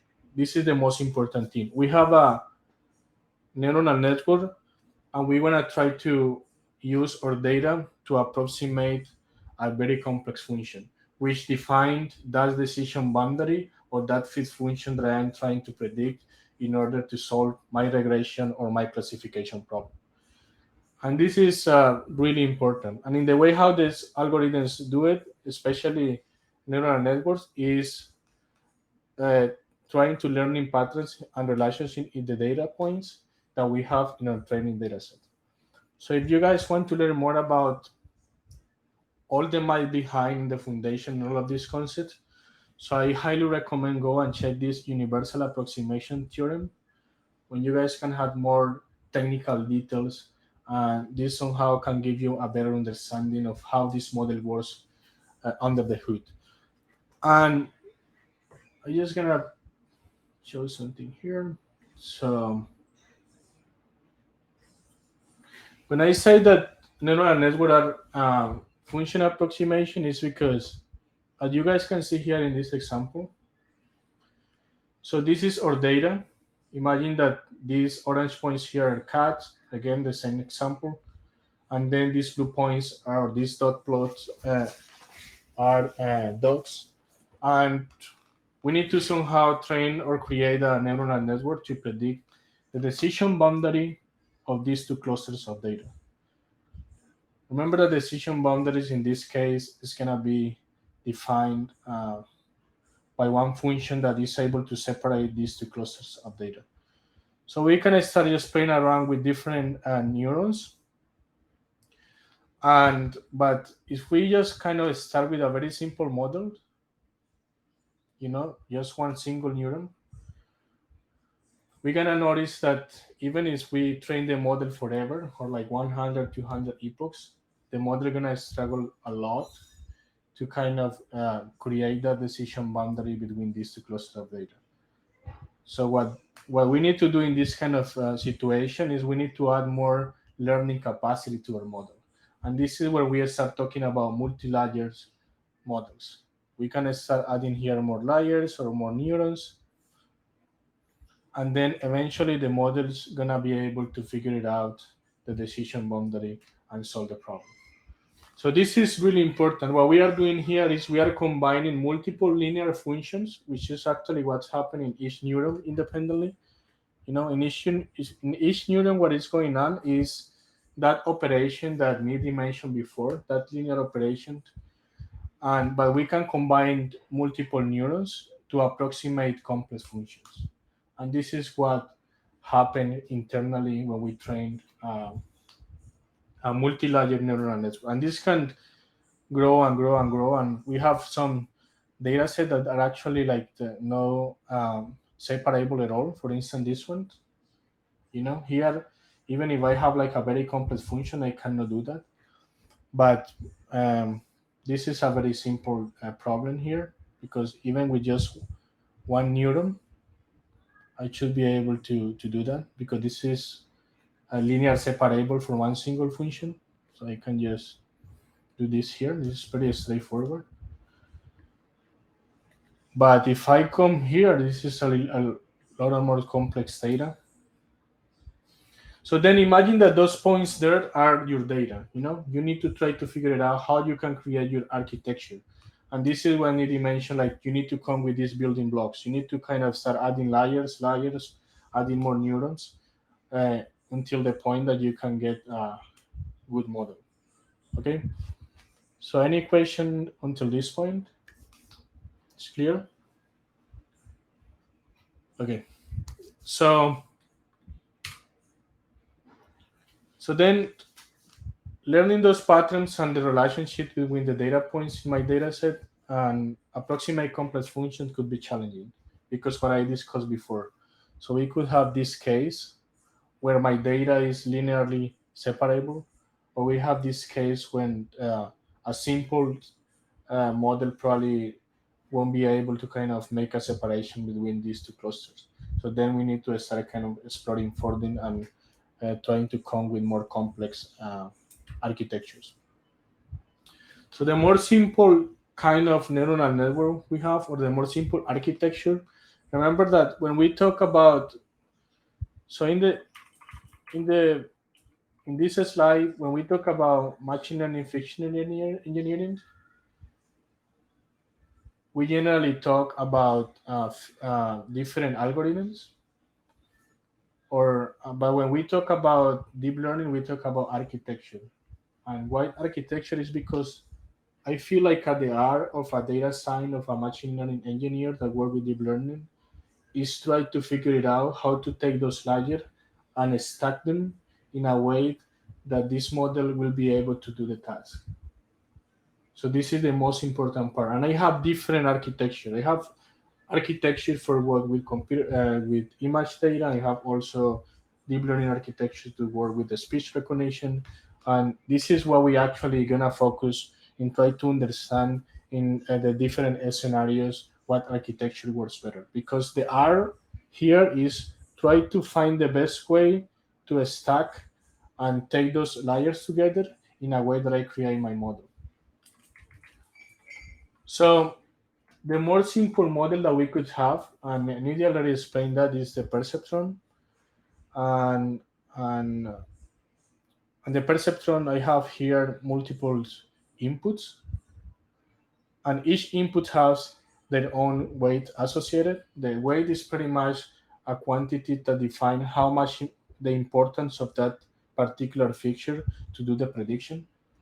So imagine that this is sex, this is uh, I don't know, like city or neighborhood or something. Like each of those variables have different meanings. So this way, what those weights represent is how much important those variables are to do the predictions.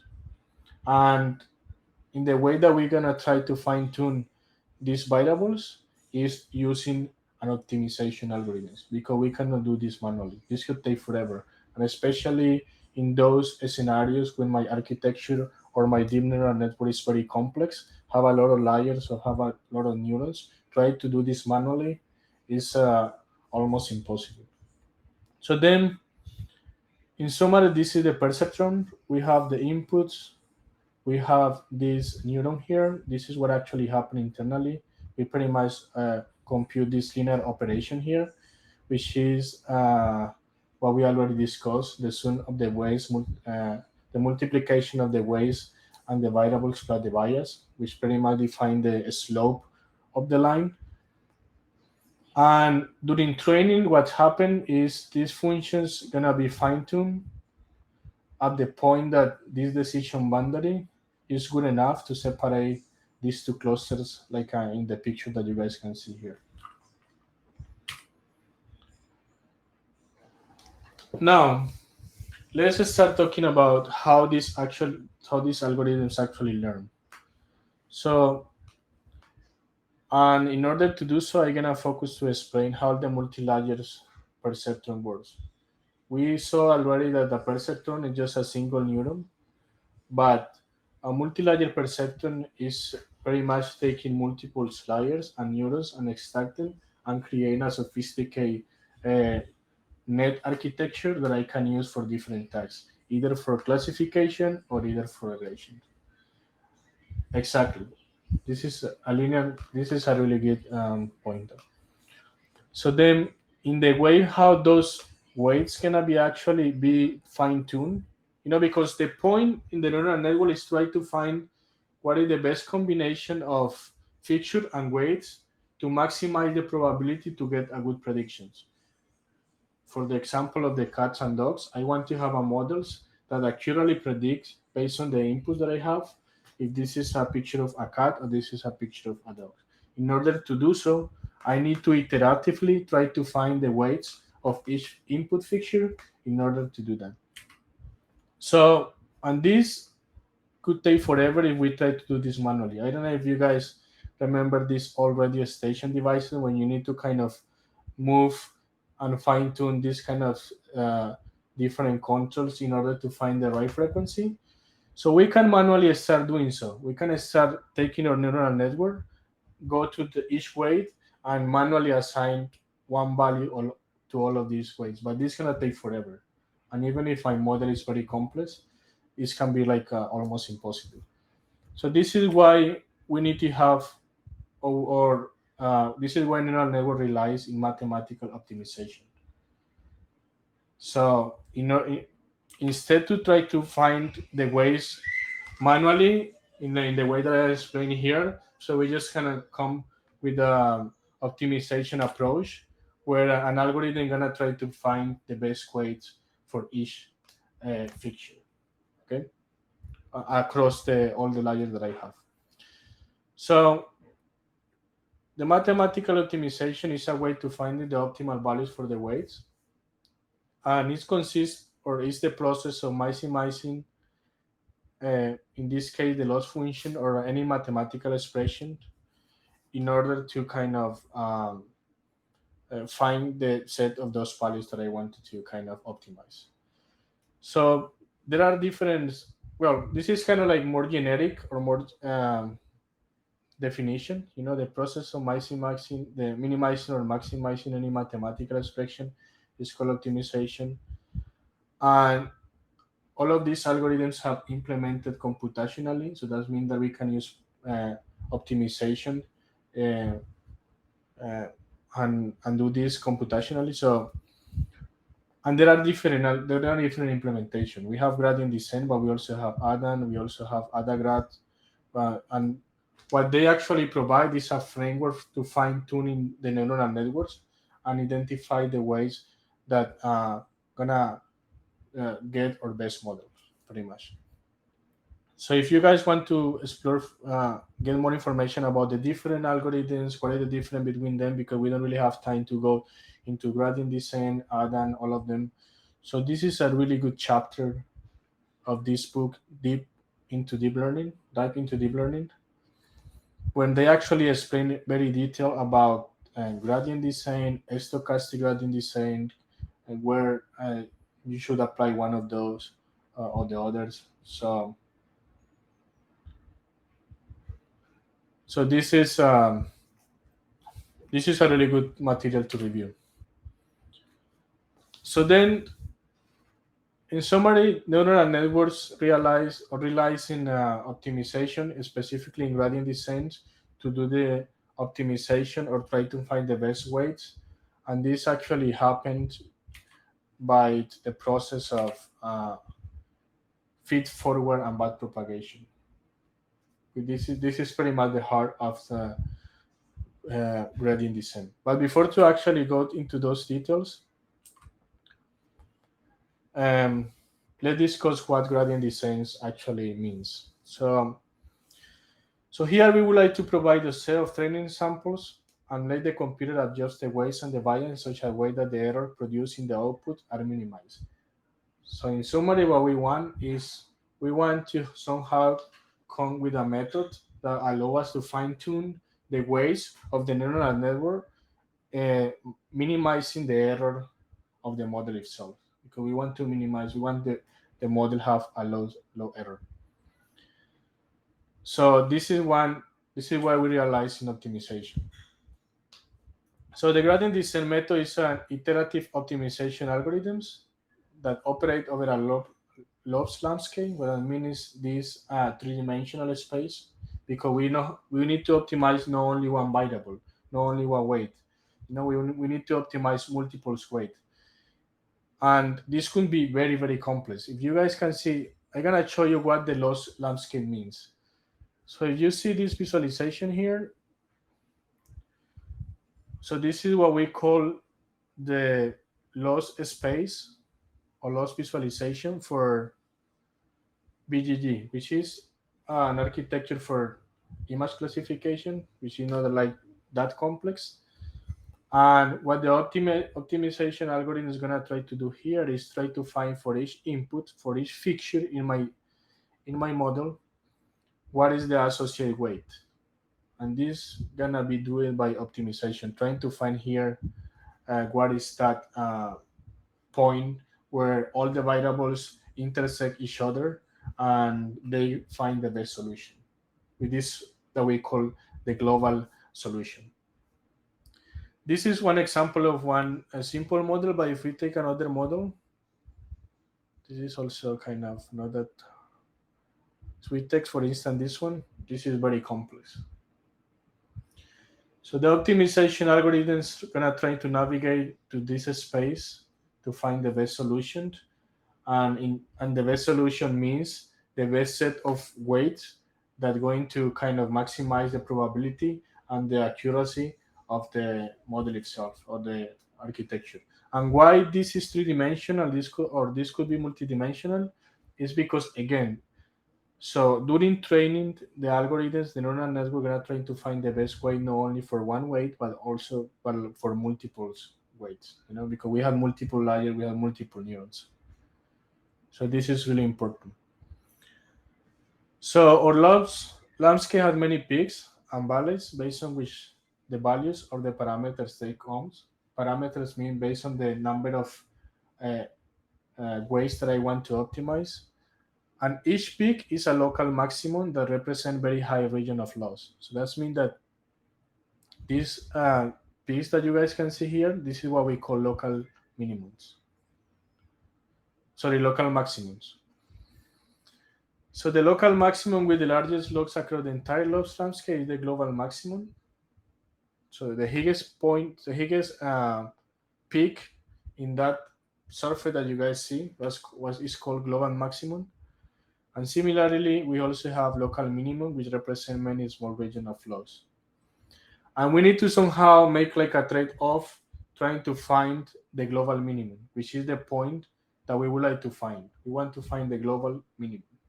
Because again, remember that what we are doing here is we are trying to minimize the loss, and the loss functions pretty much represent is a way to quantify like how well my model is actually performing. I'm not gonna explain more in detail about what the loss means.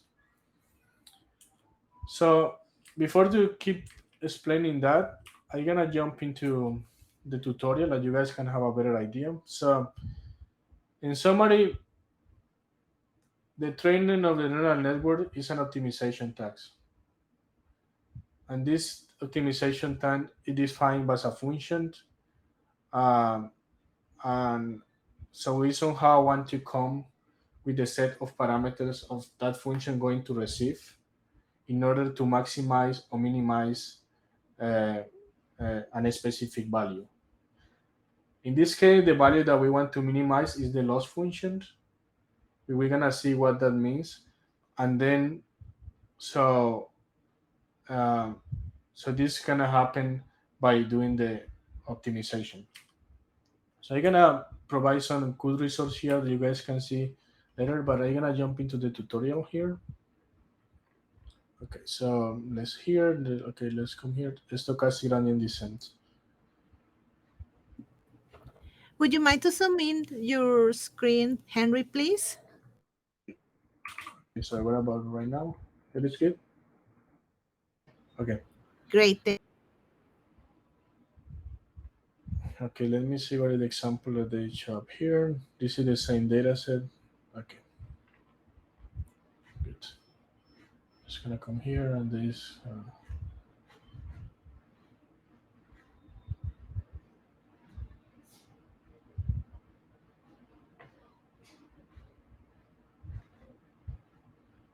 Okay, I'm gonna try to run this code.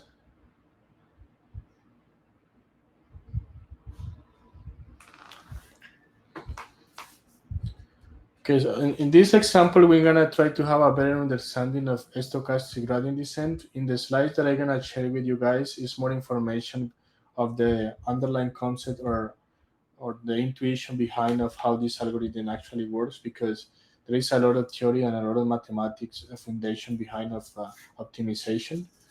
But I'm gonna try to develop in you guys an intuition of how the neural network actually are trained.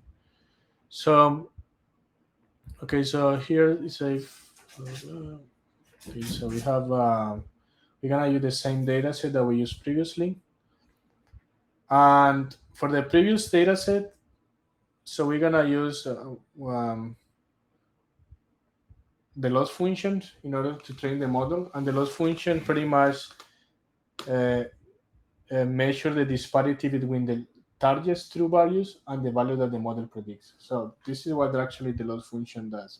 So we have our models, we train our models in one epoch, and we do predictions with that model in that epoch in particular, and then we give the loss function based on the real values, because when I train my model, I need to provide the model with the data on the observation, and the observation generally comes with the fixtures, but also with the expected value, that it could be discrete or continuous.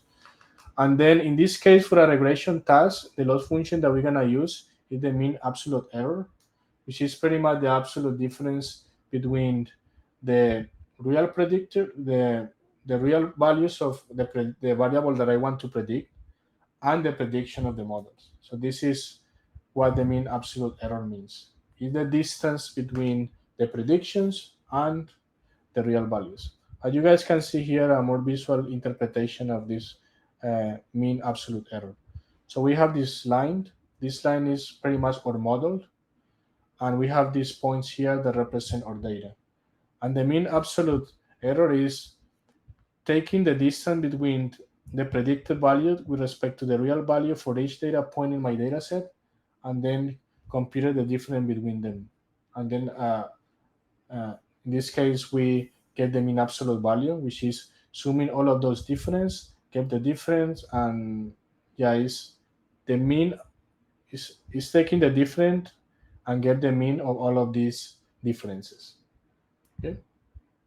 So we take this data point here, we get the difference, we then go to the next point, we get the difference between the predicted value and the real value, and so on, and then we get the mean value across all the data set, and this is my loss.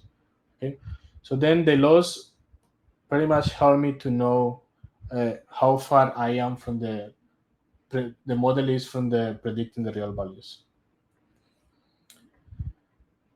Okay, so once we have defined the loss functions, we need to specify what optimization algorithms we're gonna use, because this is how we are going to automate the finding the best weight in my neural network in order to do kind of have the best model. And this is what actually gonna happen. During the training, this function gonna get better and better and better by changing the values of the weights iteratively. And this happened because we are using in the backend and optimization algorithms that do all of that for us. So in each iteration sample of training data, so we take different batches. So what that means, like we take all our data set, and in each iteration we're gonna take batches of data or sets of data, subsets of data, and then we're gonna provide that to the model, and we're gonna pass that data to the model to get the predictions back, and then we're gonna compute the loss. And based on the output, so we're gonna iteratively adjust the weights of the all the neurons and the layers in my neural network. And I can control this. I can actually modify the learning rate. And the learning rate, if we get back to the slides, so this is what is actually going on. We have the loss function. We want to minimize the loss function, right? So that means that if in each iteration or at each epoch, we're gonna predict the loss of my neural network, and then we're gonna be able to know in what direction we can move. And the learning rate pretty much gonna define how we're gonna do these steps. We're moving to all of this, trying to find the minimum point, which is the function, which is the point that we want to find. Okay, so I'm gonna explain this later on.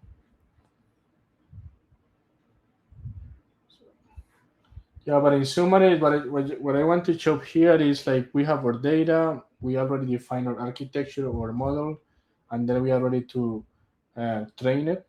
And for that, we're gonna use an optimizer. And for this particular example, we're gonna use ADENT. There are different options. And we need to specify also the loss function that we're gonna use to quantify the error. And because we are talking about a regression problem, we're gonna use the mean absolute error, which I already explained how to do that. So internally, what the optimizer is gonna do for us is adjust automatically the weights of the net, so we don't really do this manually, because this can take forever. So for the red wine quality example, we have we read our data set. So then we subset our data set and we create two subsets, which is in this case training and validation. And we visualize some of the data points.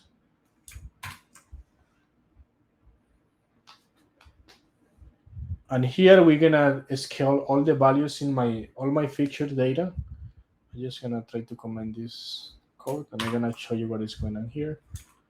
Okay, so I'm gonna read this data.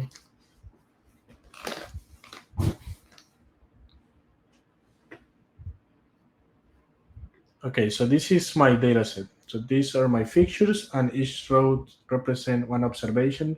As you guys can see, each fixture have a numerical value there, but all of them are in different scales. Well, so as you can see here, alcohol is 10, 9, 11. So because in the way how actually the optimization works is by computing the gradient between of the loss function in this case.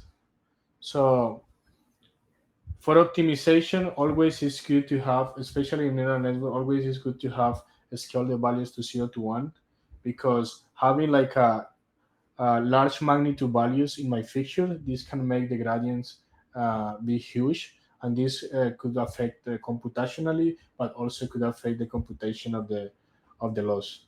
So then what we're gonna do here is we're gonna scale all the fixtures to 0 to 1, and this is one of the techniques that exists, which is pretty much taking all the fixtures and getting the minimum value for each fixture and subtract that to the data, and then divide it by the difference between the maximum and the minimum value for each fixture. Okay, so if we print here what is max, it should be a vector.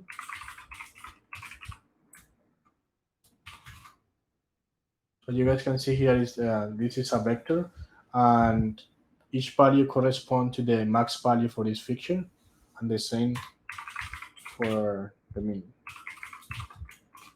Okay, so we have the max value and the mean value for each fixture in my dataset.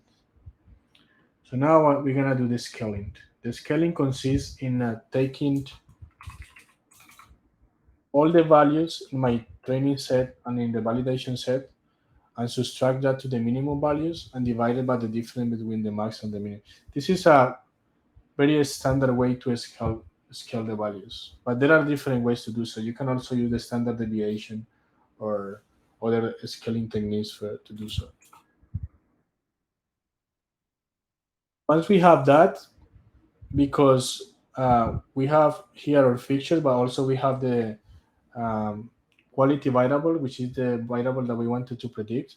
So we're just gonna separate the fixture from the variable that from the quality variables, which is gonna be the variable that we want to predict. So then we do one drop here. We drop all the columns except quality, and then we get the quality values. Okay, so good. I can actually do df train here. That's right.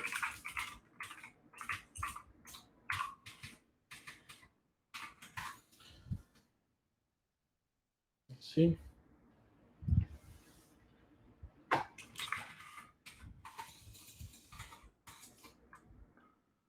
You see that now all my variables are between 0 and 1. So, and we also separate x, which are all my fixtures.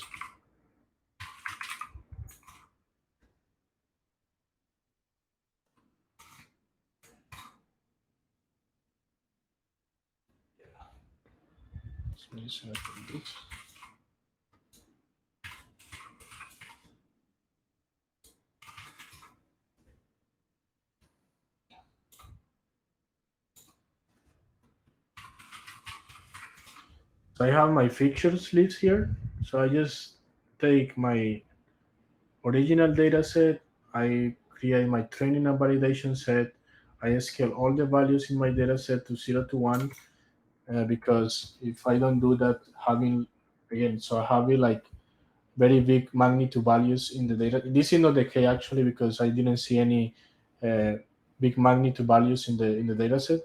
So scaling the values can somehow facilitate to the model convert during the optimization process or during the training. So this is why this is generally a good practice to do that. So then we separate our fixtures from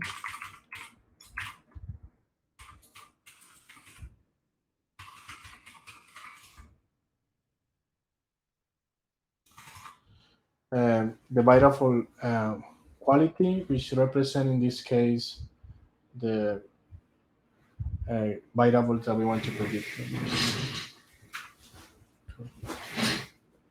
So this is what we have here. So then we can actually check the shape or my data set. In this case is 1119 observation, and I have 11 fixtures. And then the next step is gonna be create our model or architecture. Again, what I discussed before is like this is actually what data scientist does, or this is what we do all the time, is trying to figure out what is the best architecture. So we start with this very simple model. So sometimes if you guys just have like a very complex data set and you don't know how to start, you can use AutoML libraries like Keras, like this one well-known Keras, AutoKeras.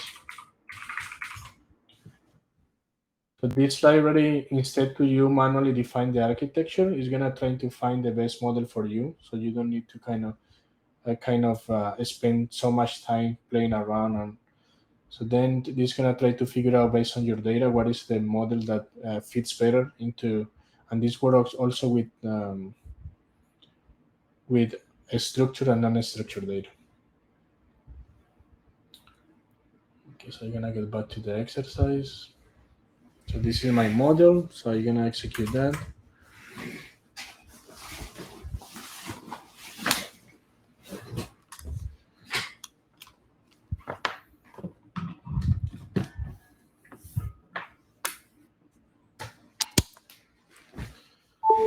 So you guys can think like a neural network like a Lego. You know, you have a Lego and you have different building blocks, and then this is a really good question. I see in the chat that someone asks, what is the reason of X is capitalized and the Y variable is not? It's because generally X is a matrix and Y is a vector. So this is pretty much the convention. So if you see here, if I print this is a multidimensional matrix, but if I print the shape of Y trained, you guys gonna see that this is a vector. It's a single dimension vector. See? I can also use, if I want to know the dimensions, I can use this ending.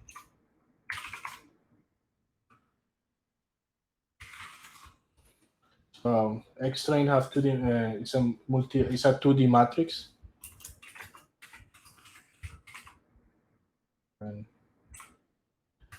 this is one dimensional vector. So then once we have the model, so here is where we actually generally spend more time trying to identify which layers we should use. So the next step is gonna be specify what is the optimization algorithms that we're gonna use. That again, what I mentioned before, the optimization algorithms is used by the neural network. If I got time, I get back to the slides and explain more in details how the optimization algorithms internally like do the training. But it's pretty much to speed up the tutorial. But if I grab some time at the end, I'm gonna explain more of that. But here I specify what is the optimizer that I'm gonna use to do the training. Adam is one of the most common choice these days. Before it used to be gradient descent, but Adam is pretty much kind of you can call like a implementation based on gradient descent, but it's have shown in the literature that has better results than the gradient descent. So Adam is generally a good way. It's generally like a good choice to start training the model. But this is also like a parameter that you should fine tune. You know, sometimes you need to play around with different optimizers to see which one give you better stability in the loss function.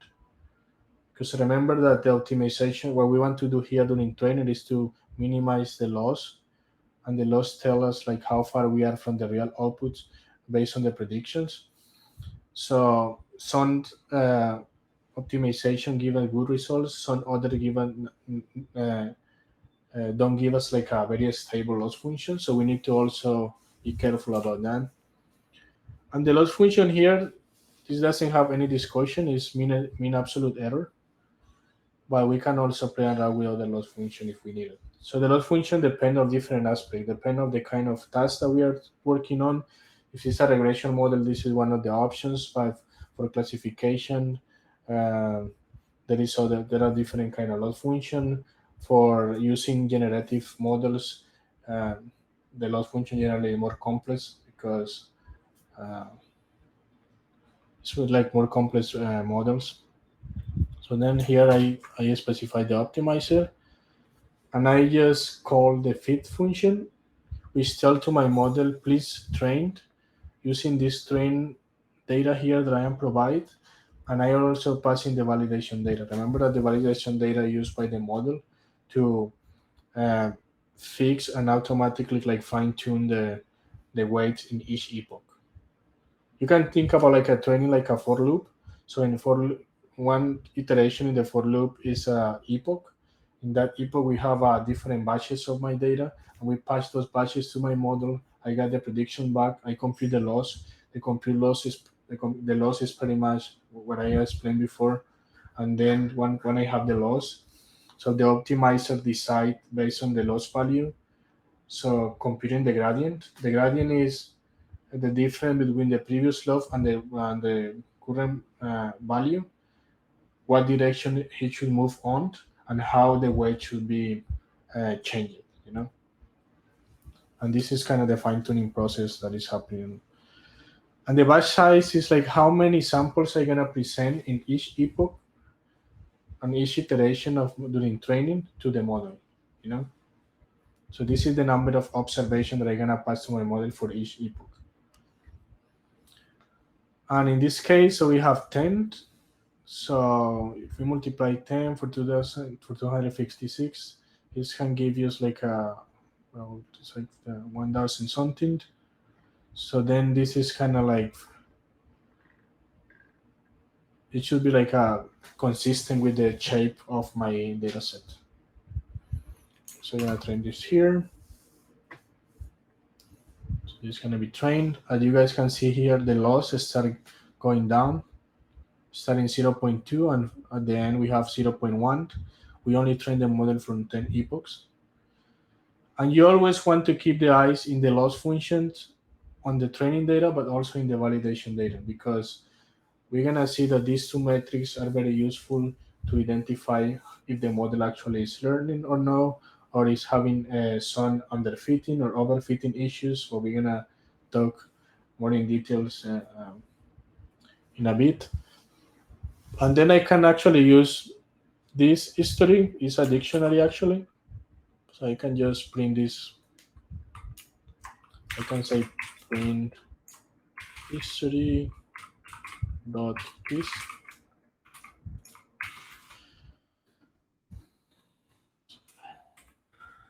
This is actually an object.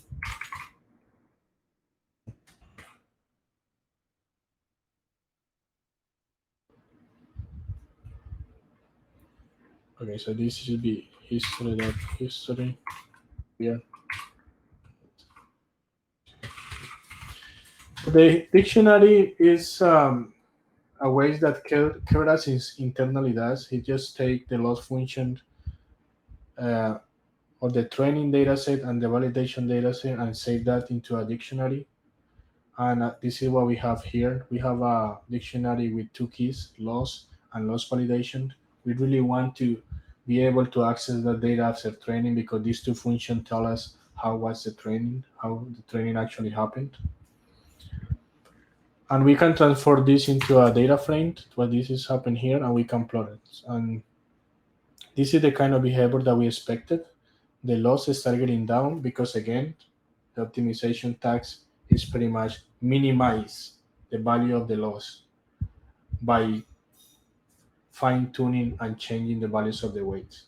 This is how the optimization task is defined. And in this case, the algorithm that we are using to do so is the add-on algorithm, which is based in the stochastic gradient design. Okay. So let's try to do the exercise. The exercise is very straightforward. So again, we have another data set here, but I think that is the same one. So we're just gonna run these cells here.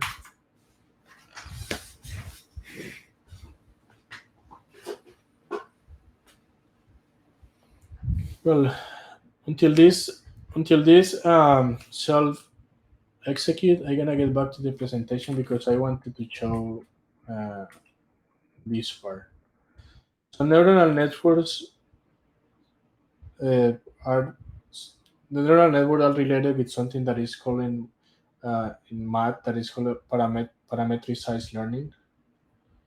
And in order to be able to kind of and the parametricized learning have four key components. So the data, which is pretty much the observation of the data set that we are to present into the model to learn from. So this could be a structured or unstructured data. And generally, according to the kind of task that I am trying to solve, is come with the associated labels if we are talking about classification, or with the respective expected values if we are talking about regression problems. So in general, what we have is a matrix of numbers where each column represents a fixture, and at the end, so we're gonna find by conventions the columns that we want to predict. So it's very common to see only one columns at the end to be predicted, but generally we have multiple variables, and there are also multi-outputs models that we could have, and there are some multi-class classification problems, or so this is something to have in mind. And we also have the scoring function. The scoring function allows us to measure the accuracy of the model. So and it's important to mention that the accuracy of the model is different to the loss, because the loss, we are quantifying the error, and in the scoring function, we are quantifying the performance of the model. So one of the common functions used as a scoring function is the accuracy, which is pretty much the proportion of the the good prediction that the model do on the validation set. So we just pretty much take the validation set, we pass the validation set to the model, and we get the predictions back, and we compute the ratio or the proportion of the correct predictions, and this is what we report as an accuracy.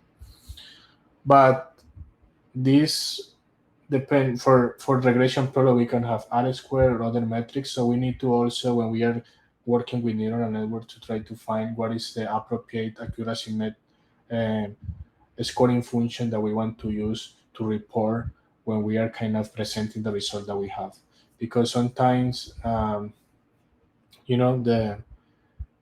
we have different results according to the scoring function we got. And this is the other two components, the loss function, that you guys are more familiar with that after like the tutorial we did in Kaggle. So the loss function quantifies how well our predicted class labels agree with our root true labels. But in this case, we are talking about the error. And this based on what we discussed about the optimization, that our goal is to minimize the loss functions, thereby increasing the classification accuracy or the score function value, and show the training of the models. And we have the weights and the biases that are the parameters that we want the optimization algorithms try to optimize by yourself. We don't do this manually. As the radio example, we rely in an optimization algorithms to do that.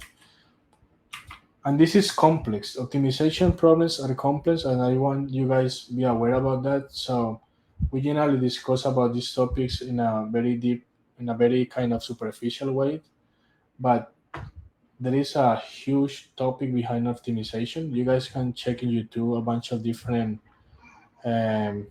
optimization course. I highly recommend to check convex optimization courses. And these courses explain the math behind of how this actually mathematically is represented. So, and the reason why I mentioned that is because I know this is an introduction to deep learning, but I wanted that you know that this is something further to be explored there, and and you really get an understanding, try to go and try the implementation that we have discussed here using libraries or high level APIs like Keras, but you also got a better understanding if you check the math behind of all of these algorithms. So this is complex, right? But this is why we have the learning frameworks such as TensorFlow and PyTorch, you know? So this is why a good deep learning framework should have. Deep learning framework are pretty much optimization engines, you know? So this is why we have, like we have all of this math behind. So, but we have library like TensorFlow, and we don't really need to get into the very details of that. Just for, like just to get a better understanding, but don't try to kind of um, don't try to implement that just from scratch. You don't really do that in the industry. The people don't expect that you come and try to implement uh, add-on optimization algorithm from scratch, but you want to be familiar to how these algorithms actually work. So this is why a good deep learning framework, you have model infrastructure. Model infrastructure is, they have the way to have these building blocks that Nidhi mentioned pretty detailed. So like that you start with the layers and the perceptron, but you kind of start adding more and more. This is what we call building blocks. But a deep learning framework also should offer the automatic differentiation, because remember that how the optimization actually change and fine tune the weights of the model is through the gradient, you know. So we need to be able to compute the gradients. So if we get back to our math in the school, so the gradient is pretty much tell us the rate of change of a function. So we take one point in the like x position, and we get another point in another position, and we kind of get the difference, and we can get the compute the gradient. But this is pretty simple in like one layer or single neural models, but in more sophisticated models is a little more complex. So a good deep learning framework also have like a good community, provide a cleaner interface, maximize the performance across hardware. So which TensorFlow have all of these kind of tools. I personally um, generally all the time I jumping from TensorFlow to PyTorch, because PyTorch is used a lot for research, but it's pretty much the same thing. PyTorch and TensorFlow is should, if you get a good experience working with PyTorch or with TensorFlow, you should be able to move from one framework to the other one. Okay, so getting back to the exercise, I should be. I'll try to finish soon. I know that. Okay, so here is another example. We want to predict. So in this exercise, you will train a neural network on the fuel economic dataset and explore the effect of the learning rate and the batch size on the stochastic gradient descent algorithm. So we start running this code here, and then we jump into loading the data. Again, we separate here our fixture from our target variable. And for this particular example, they use a scikit-learn, which is a machine learning library. I expect they use Keras, but they use here. But I think that they use scikit-learn here pretty much for the pre-processing of the data, and then Keras for modeling. This is a pretty common approach too. Scikit-learn is used for all the processing stuff, normalization, standardization, how to encoder, all of this kind of operation. And then so you pass your data through, you create like pipelines in scikit-learn. You have something that is called pipelines, when you define a set of operation that you want to apply to your data in order before to actually present the data to the model. And this is why people use scikit-learn, because have a lot of functions to do so. TensorFlow and Python are focused more in building the model, the building blocks of the neural network. For processing, scikit-learn have a lot of stuff that can give you like a better. So then we define this preprocessor object, and we specify here that we want to make a column transformer So it's pretty much a set of operations that we want to apply for each feature in my dataset. And we just pass here in the way like a list. So we specify the steps that we want to apply in our data. So first we start with the standard scalar. We already know that this is very important for the optimization algorithms because we want to have all the kind of feature in my dataset being the same scale. So this can avoid problems during the converging of the algorithms or during the training. So this is what we wanted to make sure all the time. So then it's very interesting here because what we are doing here is please go to my dataset, take all the numerical variables and apply the standard scalar operation. So this is what we do here. And this is included into the scikit-learn. Okay. Again, so we have one operation here defined as a tuple. You see it's like two values. The first is the operation that I want to apply, and the second is the selector. The operation is a standard scalar, and the operation is going to be applied only in those columns where the D type is number. If you are familiar with pandas, pretty much what we are doing here is I can say info, or I can actually say D type. So each variable in my data I have a specific D type, or we have integer values, float values, because like my features could be one string, could be text, could be numbers, could be. So this is what they refer here as a D types. So this column selector are saying that I only want to take from the dataset those columns where the D type is number, which in this case is number of years, translocap, well, all of these variables that you guys see here that are numeric. Then we're going to also apply another transformation, which is called one-hot encoder. And we're going to apply that transformation in the object column that you guys can see here. And why we need to do that? Well, this is very interesting. If I do this here at 10, you're going to see that there is a lot of columns that have string values on it. So you want to transform that columns into a numerical representation, because you don't want to deal with those. Neural network only receive numbers. You don't want to pass a string. They don't know how to handle those kind of D types. So this is why you need to use this one-hot encoder. So we can see the difference here. If I print this, and then I applied the preprocessing, I can say here, please print, let's see this one.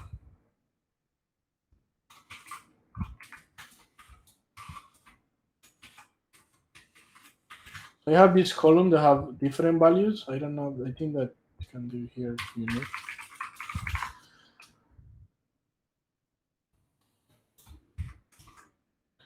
This is the value that I have here, and then let's see if I can. This is the unique values for that column. This column is a string column, so it's a text column that have these three values here.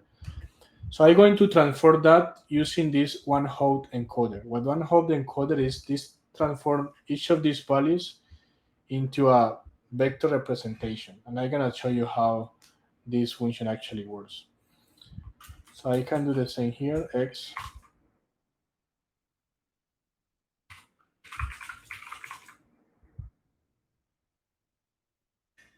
Okay, this is x is say like an PRI. So this is all the values that I have here. So I don't know what is the best way to show you how the encoder is. Let me show you pretty much what I mean here.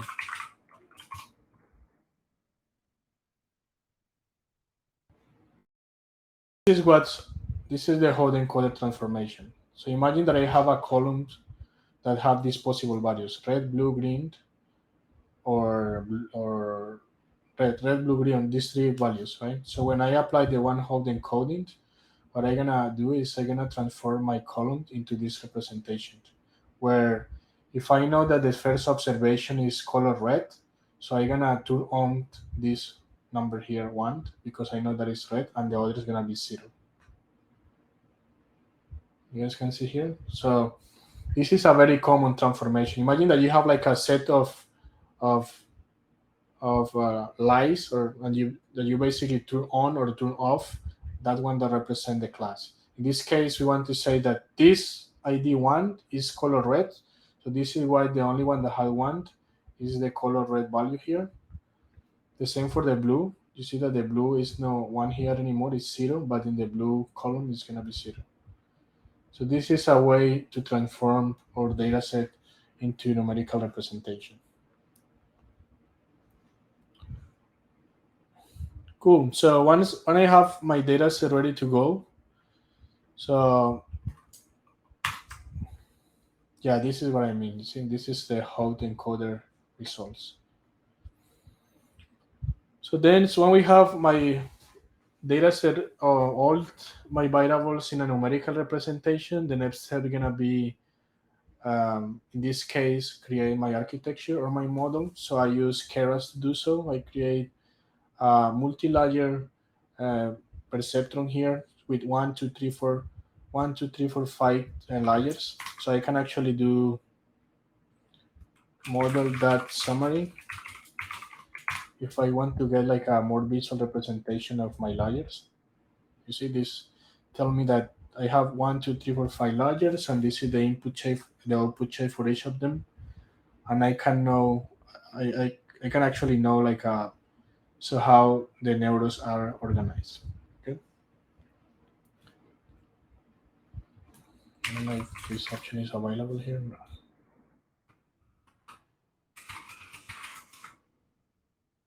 I know that Keras, if you guys are more visual, I generally prefer to see my model like in a visual way. So Keras have model summary plot Keras. That one function that you guys can use to visualize the deep neural network. I think that is here. Yeah, it's plot model.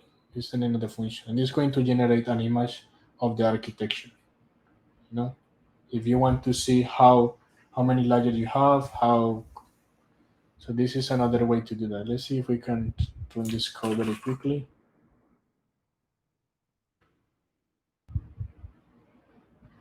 I don't think that here is gonna work because I don't have way to export this here. But anyway, this is my model summary, and then now we come into the exercise, which is define how you're gonna do the training. So you just come here and say, well, I have my model. I just want to compile my model, and for that I need to specify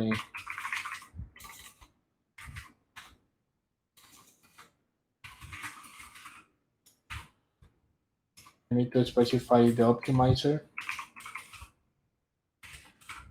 And I know that is Adam.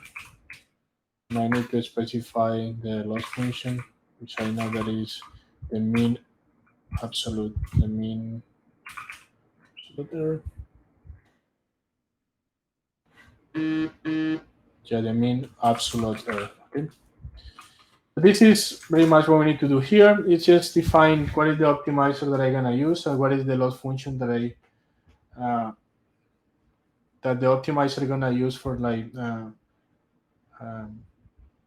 do the training. And then here we need to do the training stuff. So we just do model.fit, and we're gonna pass X and Y, which is the data that we're gonna provide. And it's telling us that please make sure that in each epoch during the training, you're gonna pass 200 examples to the model. So then we're gonna specify here batch size.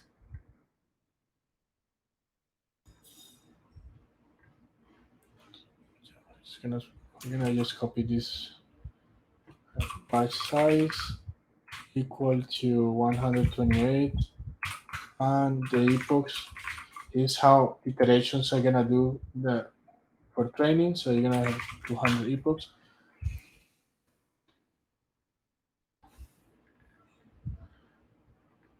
And this is the result. It's good. It's working. So it's very straightforward, honestly. So the heavy part of understand how neural network works is actually go into the detail of optimizations. So, but we are almost done here. So this is how the training is performed. So we see that the model is working well. So now we can visualize the loss function, and you see that this function is not very stable. They have a lot of peaks, and then so we're gonna go into in the next notebook how to improve the stability of that function. Okay, we're gonna check how we can improve the stability of that function. So they actually provide this pretty neat animation of how by modifying or updating the learning rate and the batch size, so the loss function is affected. So you can come here and play around changing these parameters and find and play around with these different configurations and see the impact that has when I have like a imagine that I have look at the loss function here. It's not that bad actually. But if I modify this to 2.0, the learning rate, which is pretty much the step. Remember that it's pretty much the step during the optimization step. If I run this code, these animations, let's see how the animation looks like.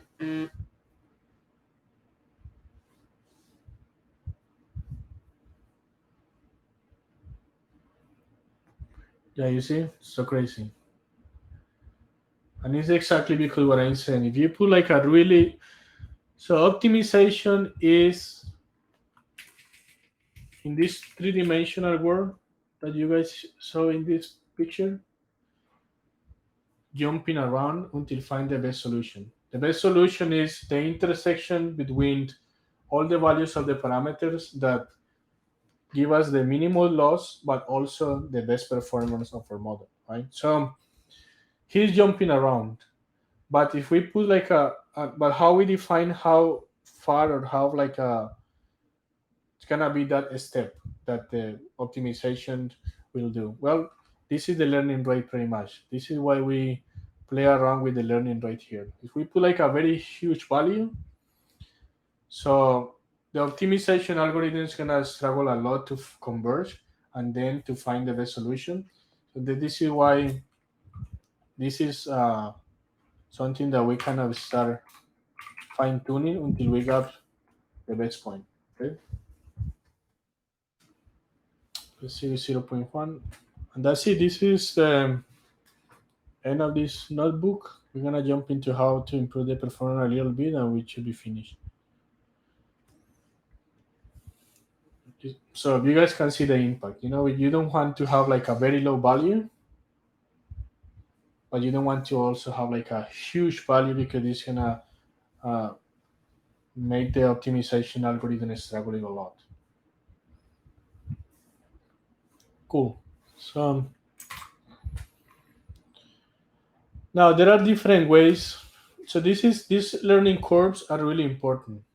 Are you gonna in this slide at the end?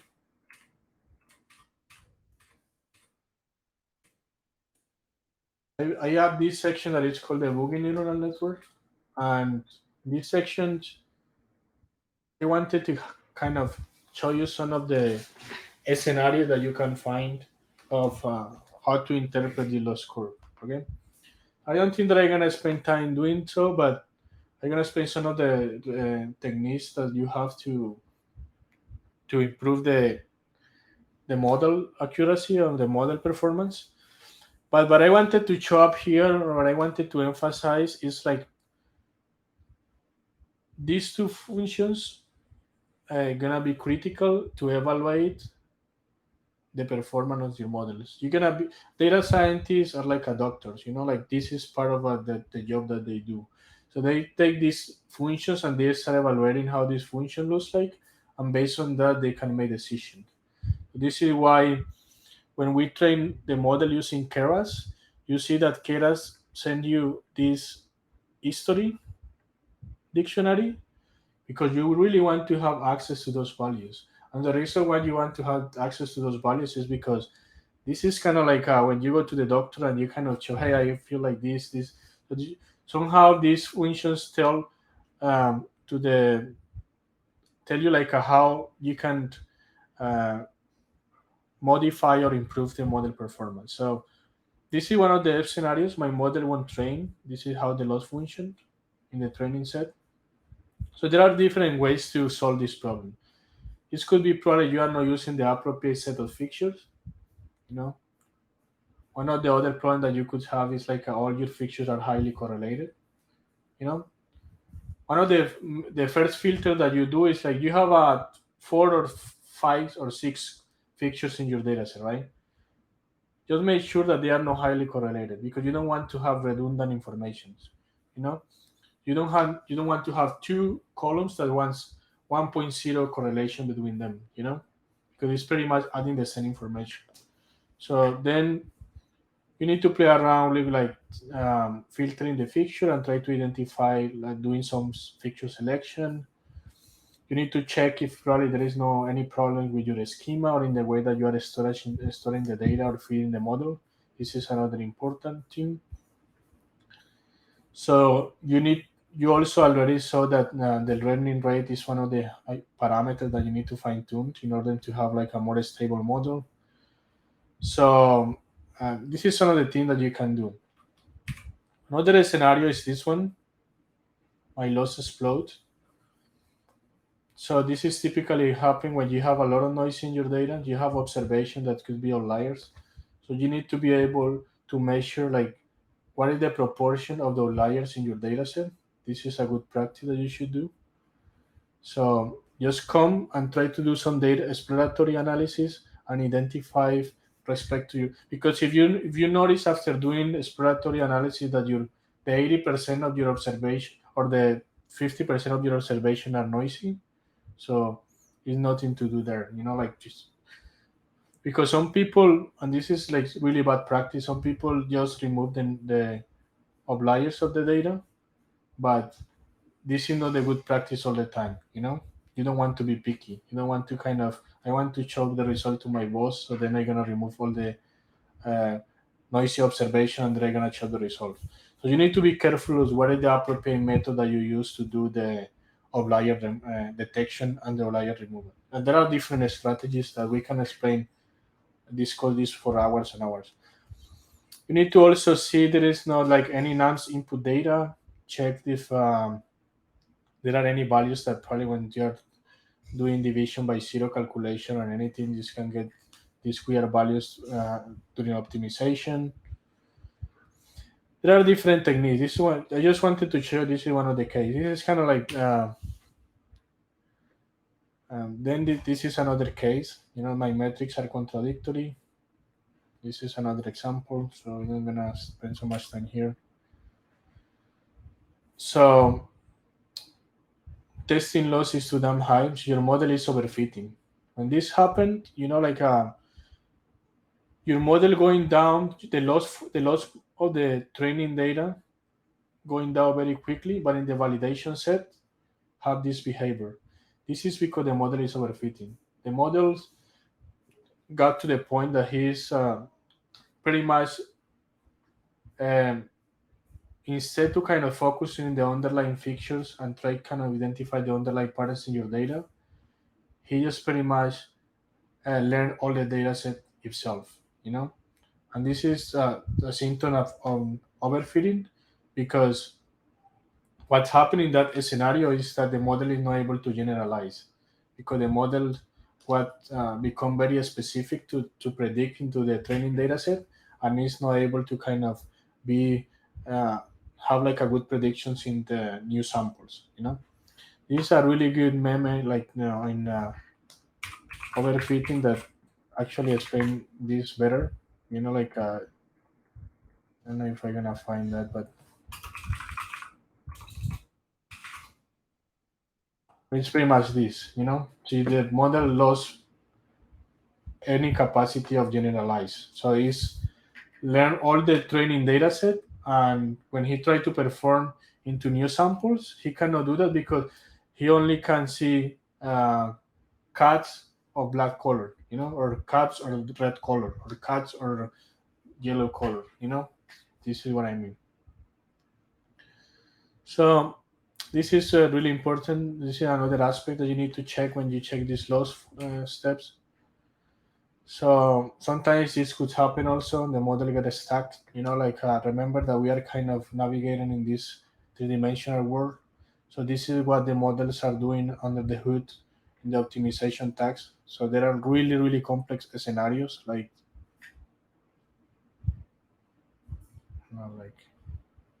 you see, there are really weird. Imagine that you are trying to escape from here. This is what actually the optimization algorithm try to do: find a way to get out and identify what is the um, global minimum. So, but in all of these peaks, he can get stuck during training. So, how you can fix that? You can play around with different learning rates. You can adjust the learning rate with a low value, or like play around with different. And another problem could be that the batch size is not good enough. So that's mean that this is why you get this noise representation. Remember that the batch size tell you like how many samples you are showing to the model in each iteration to adjust the weight. So if you define like a batch size of 2, this is gonna be crazy because he is gonna focus on in the noise data. So you need to be also carefully about that. So this is another way of identify an underfitting learning curve. So here we are visualizing the training and the validation. As you can see here, you always want to have something like this. This is what you expected to find.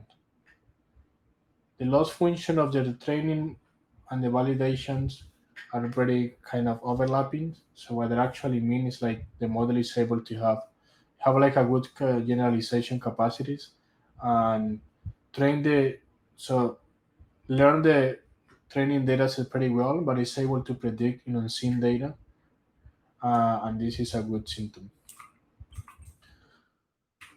Okay, so this is one of the more. There are another cases related with data. For instance, this one on representative training data set. So what that means is that you are not providing enough training samples to the data set. So that means that you need to get back and add more samples. You need to also be careful in the way that you do the splitting of your training and validation because this can affect the learning curves. And also in the validation set, you don't want to have 2,000 samples for training and three samples for validation. You also need to be kind of um, be consistent with that. And this is something that is called unrepresentative validation dataset. And this is how the loss function looks like. So then this is kind of like a cheat sheet that you can use for identify this kind of error. I highly recommend this blog post that is called Machine Learning Performance Improvement Cheat Sheet. Like I used to have this kind of cheat sheet before to like jump into my uh, MIP trends in my PhD, and I used to kind of annotate everything and try to kind of get like an overview. This is a really good stuff to check because this can give you some strategies of how to improve the performance of your model. We already discussed how you can optimize or how you can identify problems in your models using just visual inspection on the learning curves, but you're gonna have like you have also other tools to do that. And these other options could be, for instance, using regularization techniques to reduce overfitting, like a dropout layers. So pretty much what you do here is instead to use all the connection in your models, so you can just randomly pick some of the neurons for each layers and remove them. And But this actually happen randomly. This is not something that you can control. You can just specify what is the proportion of the neuron or the neurons that you want to drop out. But you cannot actually go and say, I want to remove neuron 1, 2, 3. No, it's just happening random. But generally, sometimes this help because this make the model focus more in the underlying patterns in your data instead to be very specific and lose the generalization capacity. You don't want to be the model be kind of that smart that is not able to uh, kind of generalize or do prediction in something else than just a training data set. So you want the model be able kind of performs in those unseen example that you never showed during training. Another technique that is pretty common is batch normalization layer, which is something that you do in your model. You pretty much add layers between the between your hidden layers, and this perform or normalize the output of each of those layers in your model. I'm gonna explain that, and then this is, I think, that the last exercise. So to improve the model performance here, so we already talked about like how to interpret in the learning curve. I'm not gonna spend more time here, but again, so what I really want you guys to take home is like you have your data, you train your model, you specify what optimization algorithm you're gonna use. That algorithm is pretty much trying to navigate into this loss hyperplane to identify the best combination of weights that are gonna maximize the performance of your model. And then at the end, you're gonna have the models, and you can use the loss functions to predict and identify problems in your models and make decisions. And some of the common problems that exist that you're gonna find in the real life is underfitting and overfitting, and these problems can be diagnostic or found by interpreting the loss functions. And we already saw in the slides that I showed you that according to how those loss function looks like, you can identify this is an overfitting, this is an underfitting, this is because I need more data, etc., etc. And then once I have identified the problem, we need to find what is the best way or techniques to solve that problem. And the way to do so, you can just start changing the hyperparameter like the learning rate, or you can play around with the different optimization algorithms sometimes that works. Also play around with different batch size, and or also just increasing the data could help, could just solve the problem. But this is pretty much by experimenting and iteratively um, test different things. So also increasing the capacity in deep learning, there is something that is called capacity, and the capacity could be um, making your model wider or deeper. Wider means adding more neurons in your hidden layers, and making your deep learning deeper is adding more layers. So this is the way that you can, because sometimes one of the problems that you could have is because your model is very simple, it doesn't have the learning capacities to actually predict in your dataset. So that means that there is when you start thinking how I can add more learning capacity. And there are two ways to do so: adding more neurons or adding more layers. When I add more neurons, we are talking about making my model wider. So when I add more layers, we are doing more model more deeper. Okay. There are other regularization techniques like early stopping. Early stopping is we want to force the model to stop doing training when there is no change at all in the loss function after um, after a set number of epochs. So imagine that after like 100 epoch, I didn't find that the model started kind of learning anything, and the loss kind of keep contacts constant. So in this kind of scenarios, I can apply the early stopping. The early stopping is a regularization technique that avoid that. So during the training, I can actually use something that is called callbacks in Keras. The callbacks in Keras are pretty much um, listeners. Listener is kind of, imagine that you have your model is training, and those callbacks are also listening in the backend, waiting for something happen. So in the early stopping, is pretty much one of the callbacks that get dispatched when they notice that there is no change after 20 epochs in your training in the load functions, and you can actually define for what that change means. You know what? So you define here the minimum amount of change they count as an improvement to be considering for the early stopping callbacks, but also you need to define how many epochs to wait before stopping the algorithm. You know, it's kind of giving the chance to the algorithms that probably after 2 or 3 epochs is not learning anything, but suddenly the algorithm start learning. So you can define how many epochs to wait for the callback get dispatched, the early stopping get dispatched, and then stop the training there. You know, because this is really important, and people sometimes get confused with that. Training the algorithms 2000 epochs, that's or 5000 epochs doesn't necessarily mean that the model is learning more. You know, and another problem that is very common, and adding more larger and larger and larger or trying to get a more complex problem doesn't mean that is the best solution. Sometimes my data set, some people generally like have like a very simple data set and they jump into transfer learning. You know, use like a very sophisticated model and blah blah blah. So, but they notice that they are getting overfitting problems, and sometimes this is happening because your model is so much complex for your data set, and you don't really require that capacity of learning for solve that particular task. So early stopping is one of the a lot of tools that you have.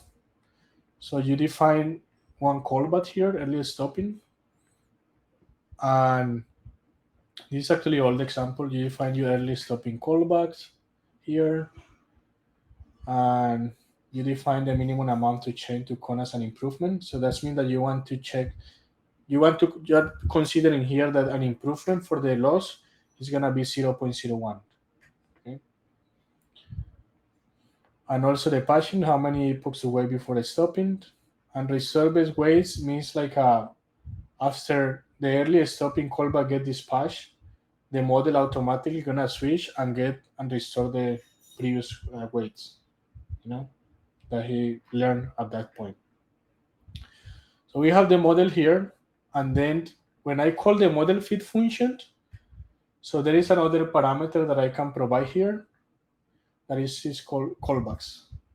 And then I can pass the early stopping. There are different callbacks that I can associate during the fit function. So I can just make, for instance, Keras to save each checkpoint and every iteration. A checkpoint is kind of like a snapshot of my model and one particular iteration. So imagine that I want to save the weights of my model every 10 epochs. I also have some callbacks to do so, you know. And as you guys can see here, this actually makes some improvement in the stability of the function. This is how I did the function before. I don't know if they show here how I did before. Okay. And the exercise about overfitting, go very quickly through this. Okay, so we're gonna this notebook is just about learn how to use early stopping.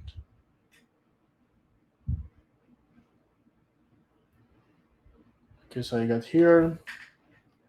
I run this solve. Okay. So then I load my data sets. I do some transformations. We already know that we can use this make column transformed function to apply transformation to my fixtures. And I can either use one of the selectors that we used previously based on the D type, or I can just provide a list with the columns that I want to apply in the specific operation. So then I split my data set in training and validation, and I'm gonna use this function group shuffle split. And this because I want to make sure that I have like enough sample for each class in each group, so then I have like a good representation of a data set in the validation and the training set for each class. So then I run this code, and then I create my model here. It's a very simple model, just one single layer and one neuron. And I specify the optimizer and the loss. I pass the training data and the validation data, define the batch size. Remember, the batch size is pretty much number of observations that you're gonna pass through the model in each iteration. The epochs that I want to train the model, and this because I don't want to show all of this kind of logs and stuff that you cannot show when it's training. And I get the history as a dictionary, and I plot my function here. But something that you guys can notice here is after 15, there is no change at all in the loss function. There is no really necessarily to keep the model training longer because there's no any change during training. And then I'm gonna use this. I just pretty much just plot up to the epoch 10, which is when we notice here that the losses start getting constant.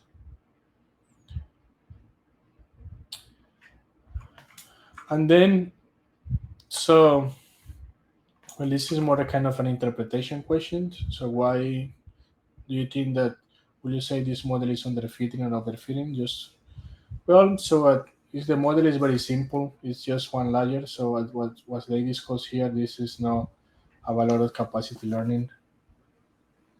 So then we increase the model capacity learning, adding more layers.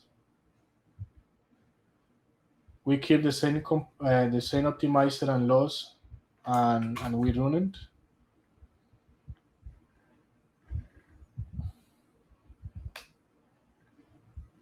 And we found that now the model was able to learn more stuff, but oops, look at what the validation function went.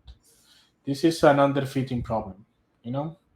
So the model right now is so much complex that it's pretty much learn the training and it's not able to predict in the validation set. And this is why you don't want to do that.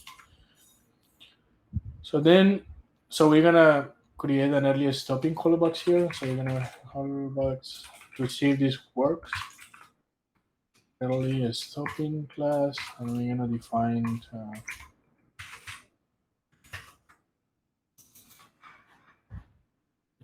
the code here.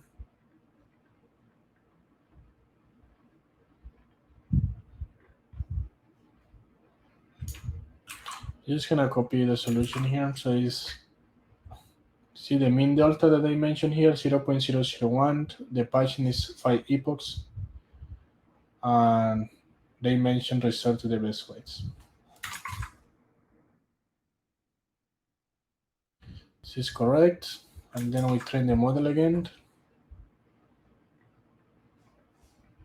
And we see that now we have a better improvement. You know, like it's not like that good, but that gap is not huge like right now, you know.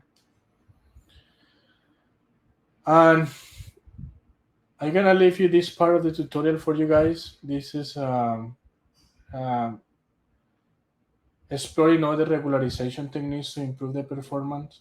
In this case, using the dropout layers that we already discussed, that is just trying to remove some of those neurons in order to reduce the somehow the complexity of the model and force the model to specify more in the underlying patterns instead to be very specific and try to kind of focus more into the details.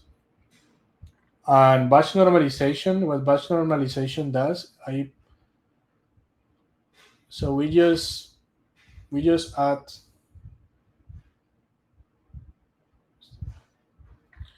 we just add this batch normalization epochs after each dense layer.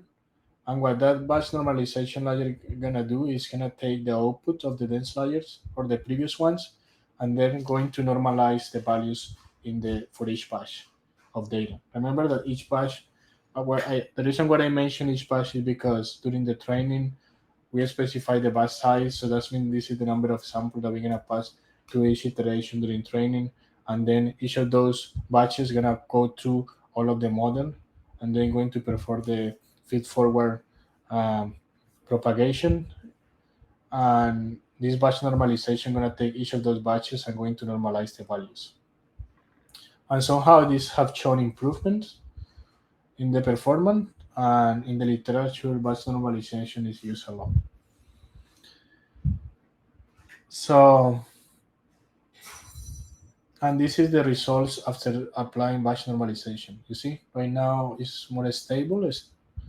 Although we get these peaks here in the validation loss function here at the beginning, after the model is able to learn more and more, so we're gonna get a better performance. So then we explore three different techniques.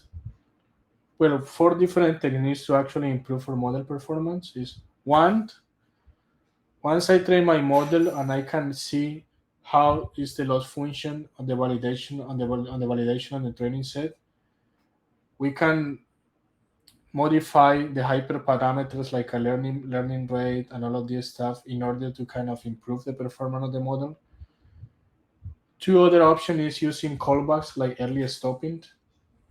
There are other callbacks that you can use, for instance, for fine-tune the learning rate. So instead to be the learning rate constant through the learning, through all the training process, you can actually force the model to change the learning rate based on the model loss. This is called learning rate callback. This technique is called learning rate scheduler. This is another regularization technique where instead to use the same value for the learning rate during all the training, this could be adapted and across the epochs. And because time, I would like to get more into the detail of the back propagation, all of the concept behind of optimization, but I try to incorporate this concept here. Let me show you here. I try to incorporate this concept here, like what's happening in the feed-forward neural network, what is the back propagation, how the weights are actually updated. This is a really good visualization that I found. And they explain very detail about the gradient, how the gradient is used for adjusting the weights in the back propagation steps.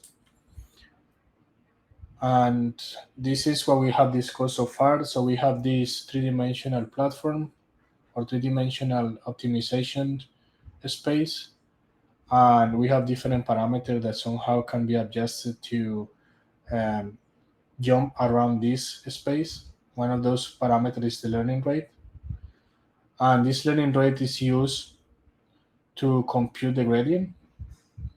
So it's pretty much I get one value, the initial weight, and then I compute. Based on the learning rate, I get the value of the another point, and then I can estimate the gradient. And based on the gradient, I can forward keep training the model. Let me share this presentation with you.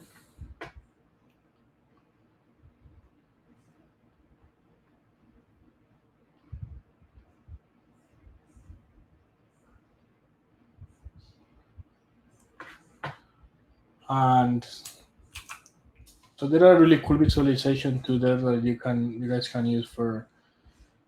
There is another really good review about optimization algorithms.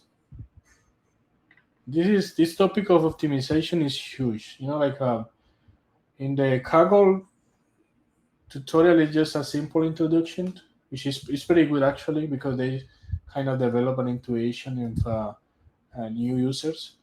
But I highly recommend go and try to understand a little better how optimization works and how optimization can also use to solve other kind of problems, not only for neural networks.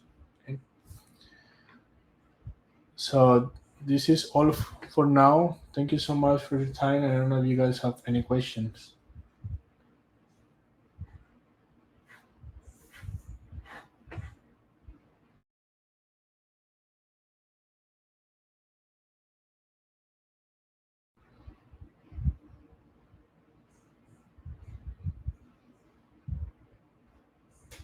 Do you guys have any questions?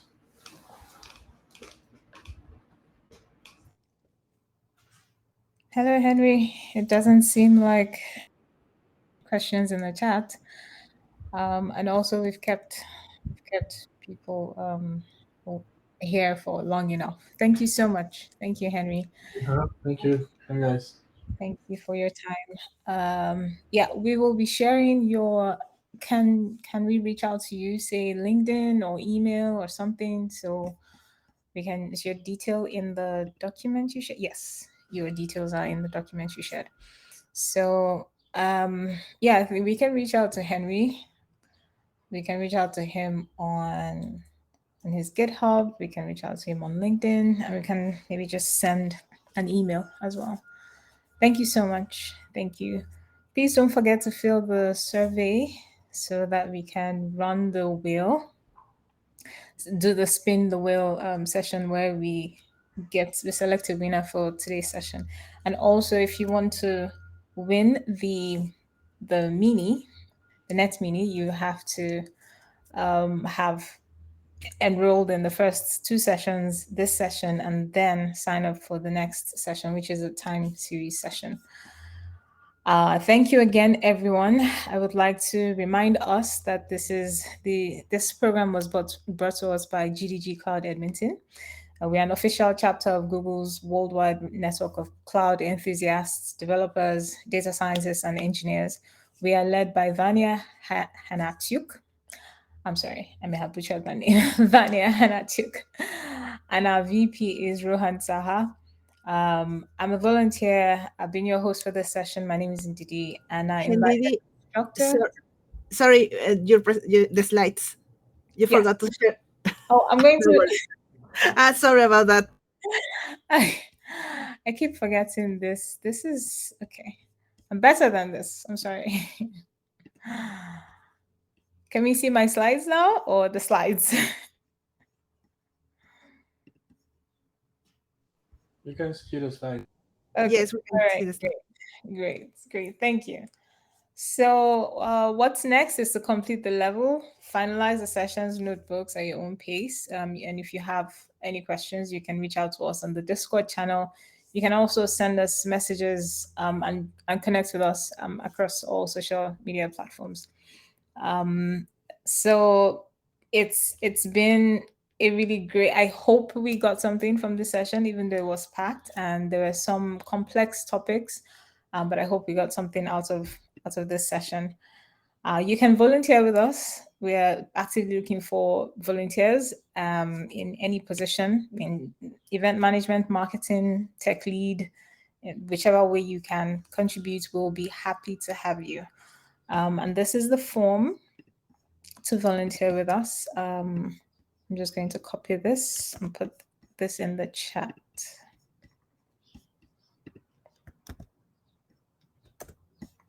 Okay, so you can sign up to volunteer with us.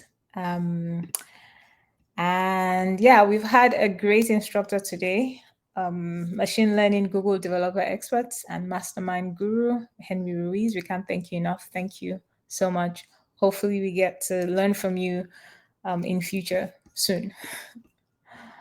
So if you've enjoyed this session, please fill the feedback, the feedback from the survey form. And join us for the next series. Join the community. Join us on Discord. Ask questions. We'll be happy to answer them and connect. Pretty much.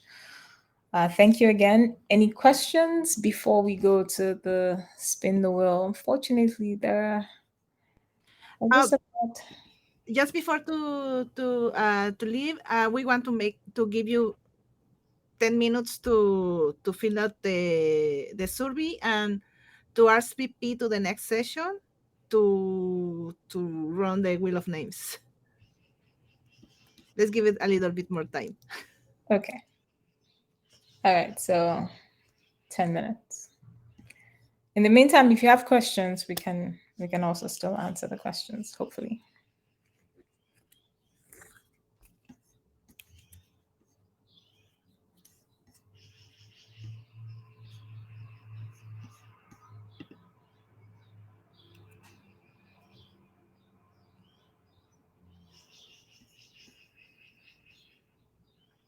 Okay, MA is done filling the survey form.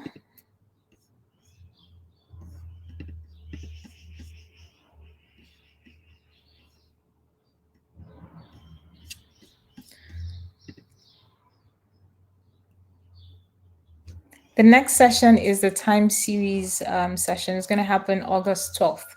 You can RSVP now.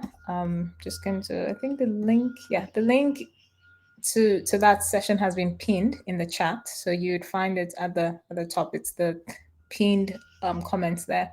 Don't forget to fill our feedback survey and RSVP for ML StudyJam time series. And the link is there. We'll enter you for the draw to win the Google Chromecast. I'm sorry.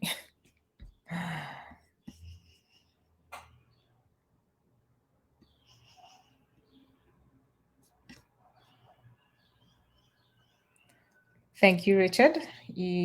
So we will enter you for the draw, but today we can also spin the wheel and hopefully you win today's one of today's Chromecasts. We're having two Chromecasts today, right? Is that what I said? Yes, 2 Chromecasts today, and then a Nest Mini when you complete all levels. Please note that we will only be able to send to Canadian residents, though. So.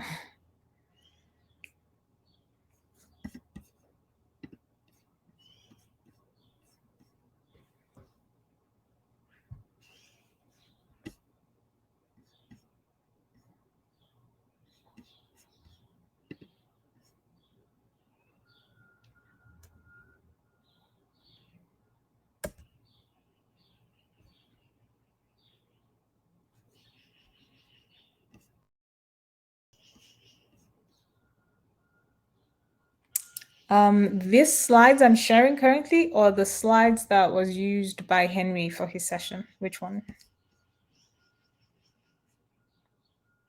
Mine? Okay. I think we can share our slides. Yes, Vanya? Right? These slides are only for internal, because they don't have like information. We can only share the links, like the voluntary and the Discord channels. Yeah, this is only internal use. Okay.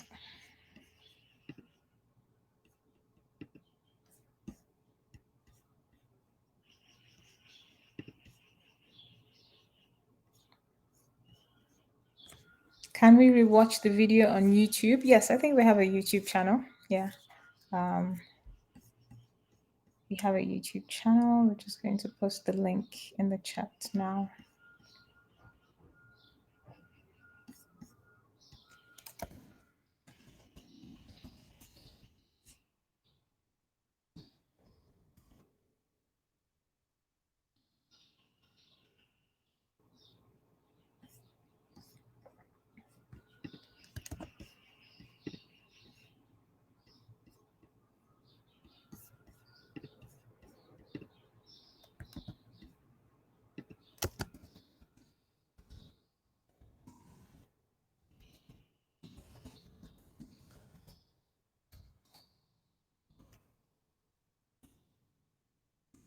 Yeah, it's just going to take us maybe a day or two to put the video up.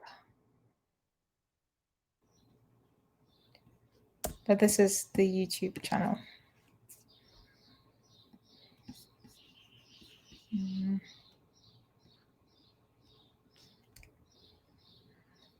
Okay, we'll have another maybe 3 minutes for filling out the surveys and RSVPing for the next event.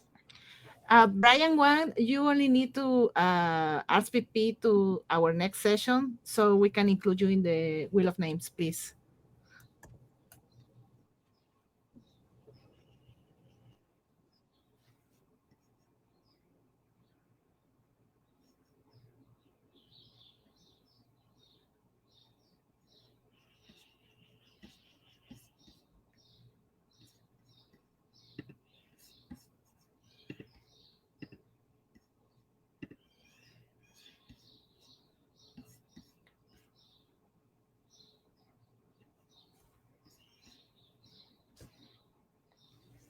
Thank you, Henry.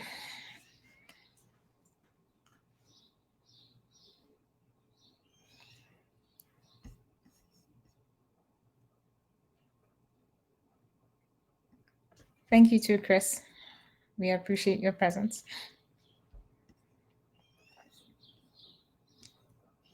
Hello, Mengzi. To be a volunteer, you can use this link. I'm going to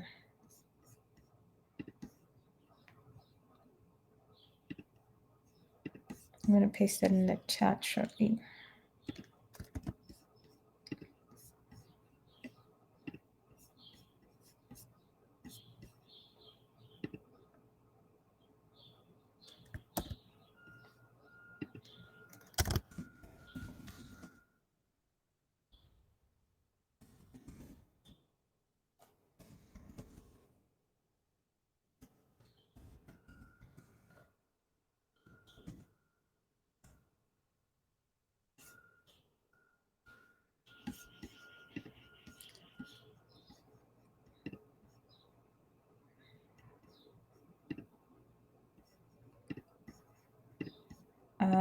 All right, Vanya, I think we can spin the wheel now.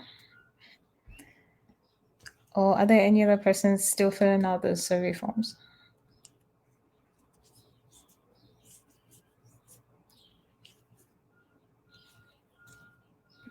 I'm just still filling the wheel of names because some people. Yeah, I'm still filling the wheel of names. Okay.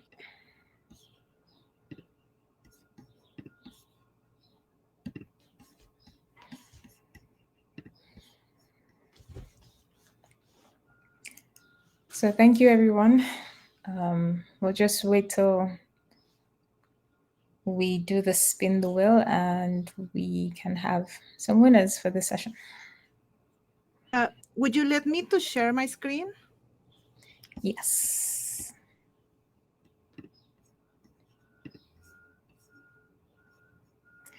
Sunil, I'm going to post the link to the presentation slides, to Henry's presentation slides in the chat.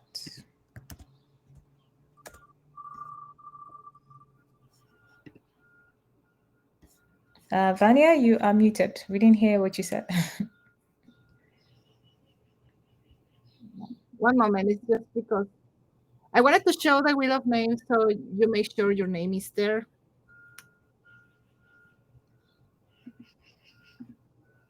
Yeah, I think we saw it.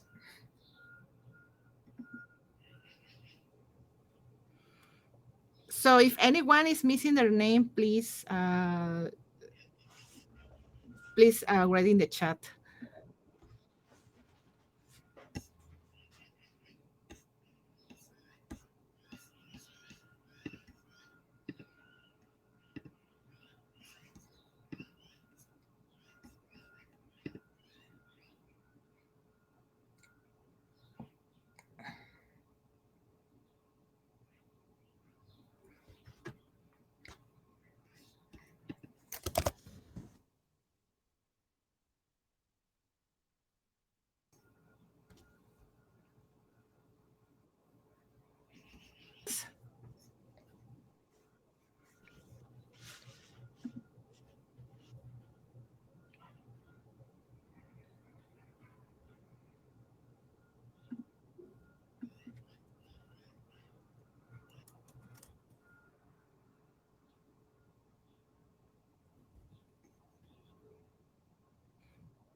Anyone else that needs their name? Is it all complete?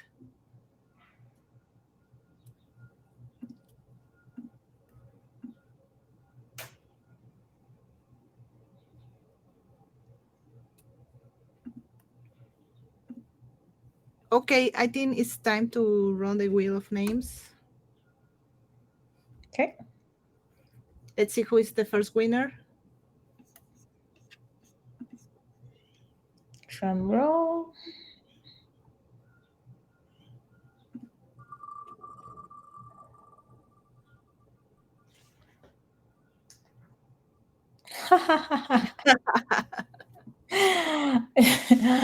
See, you're very lucky. Right, okay. I think we should take my name out now and then, yes. Yeah, I will. Okay. Let's see for who is the next winner. Thank And you. thanks for your audience.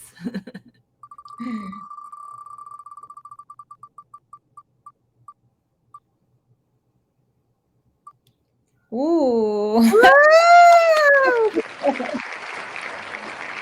Congratulations, close. Richard. Thank you. Yeah.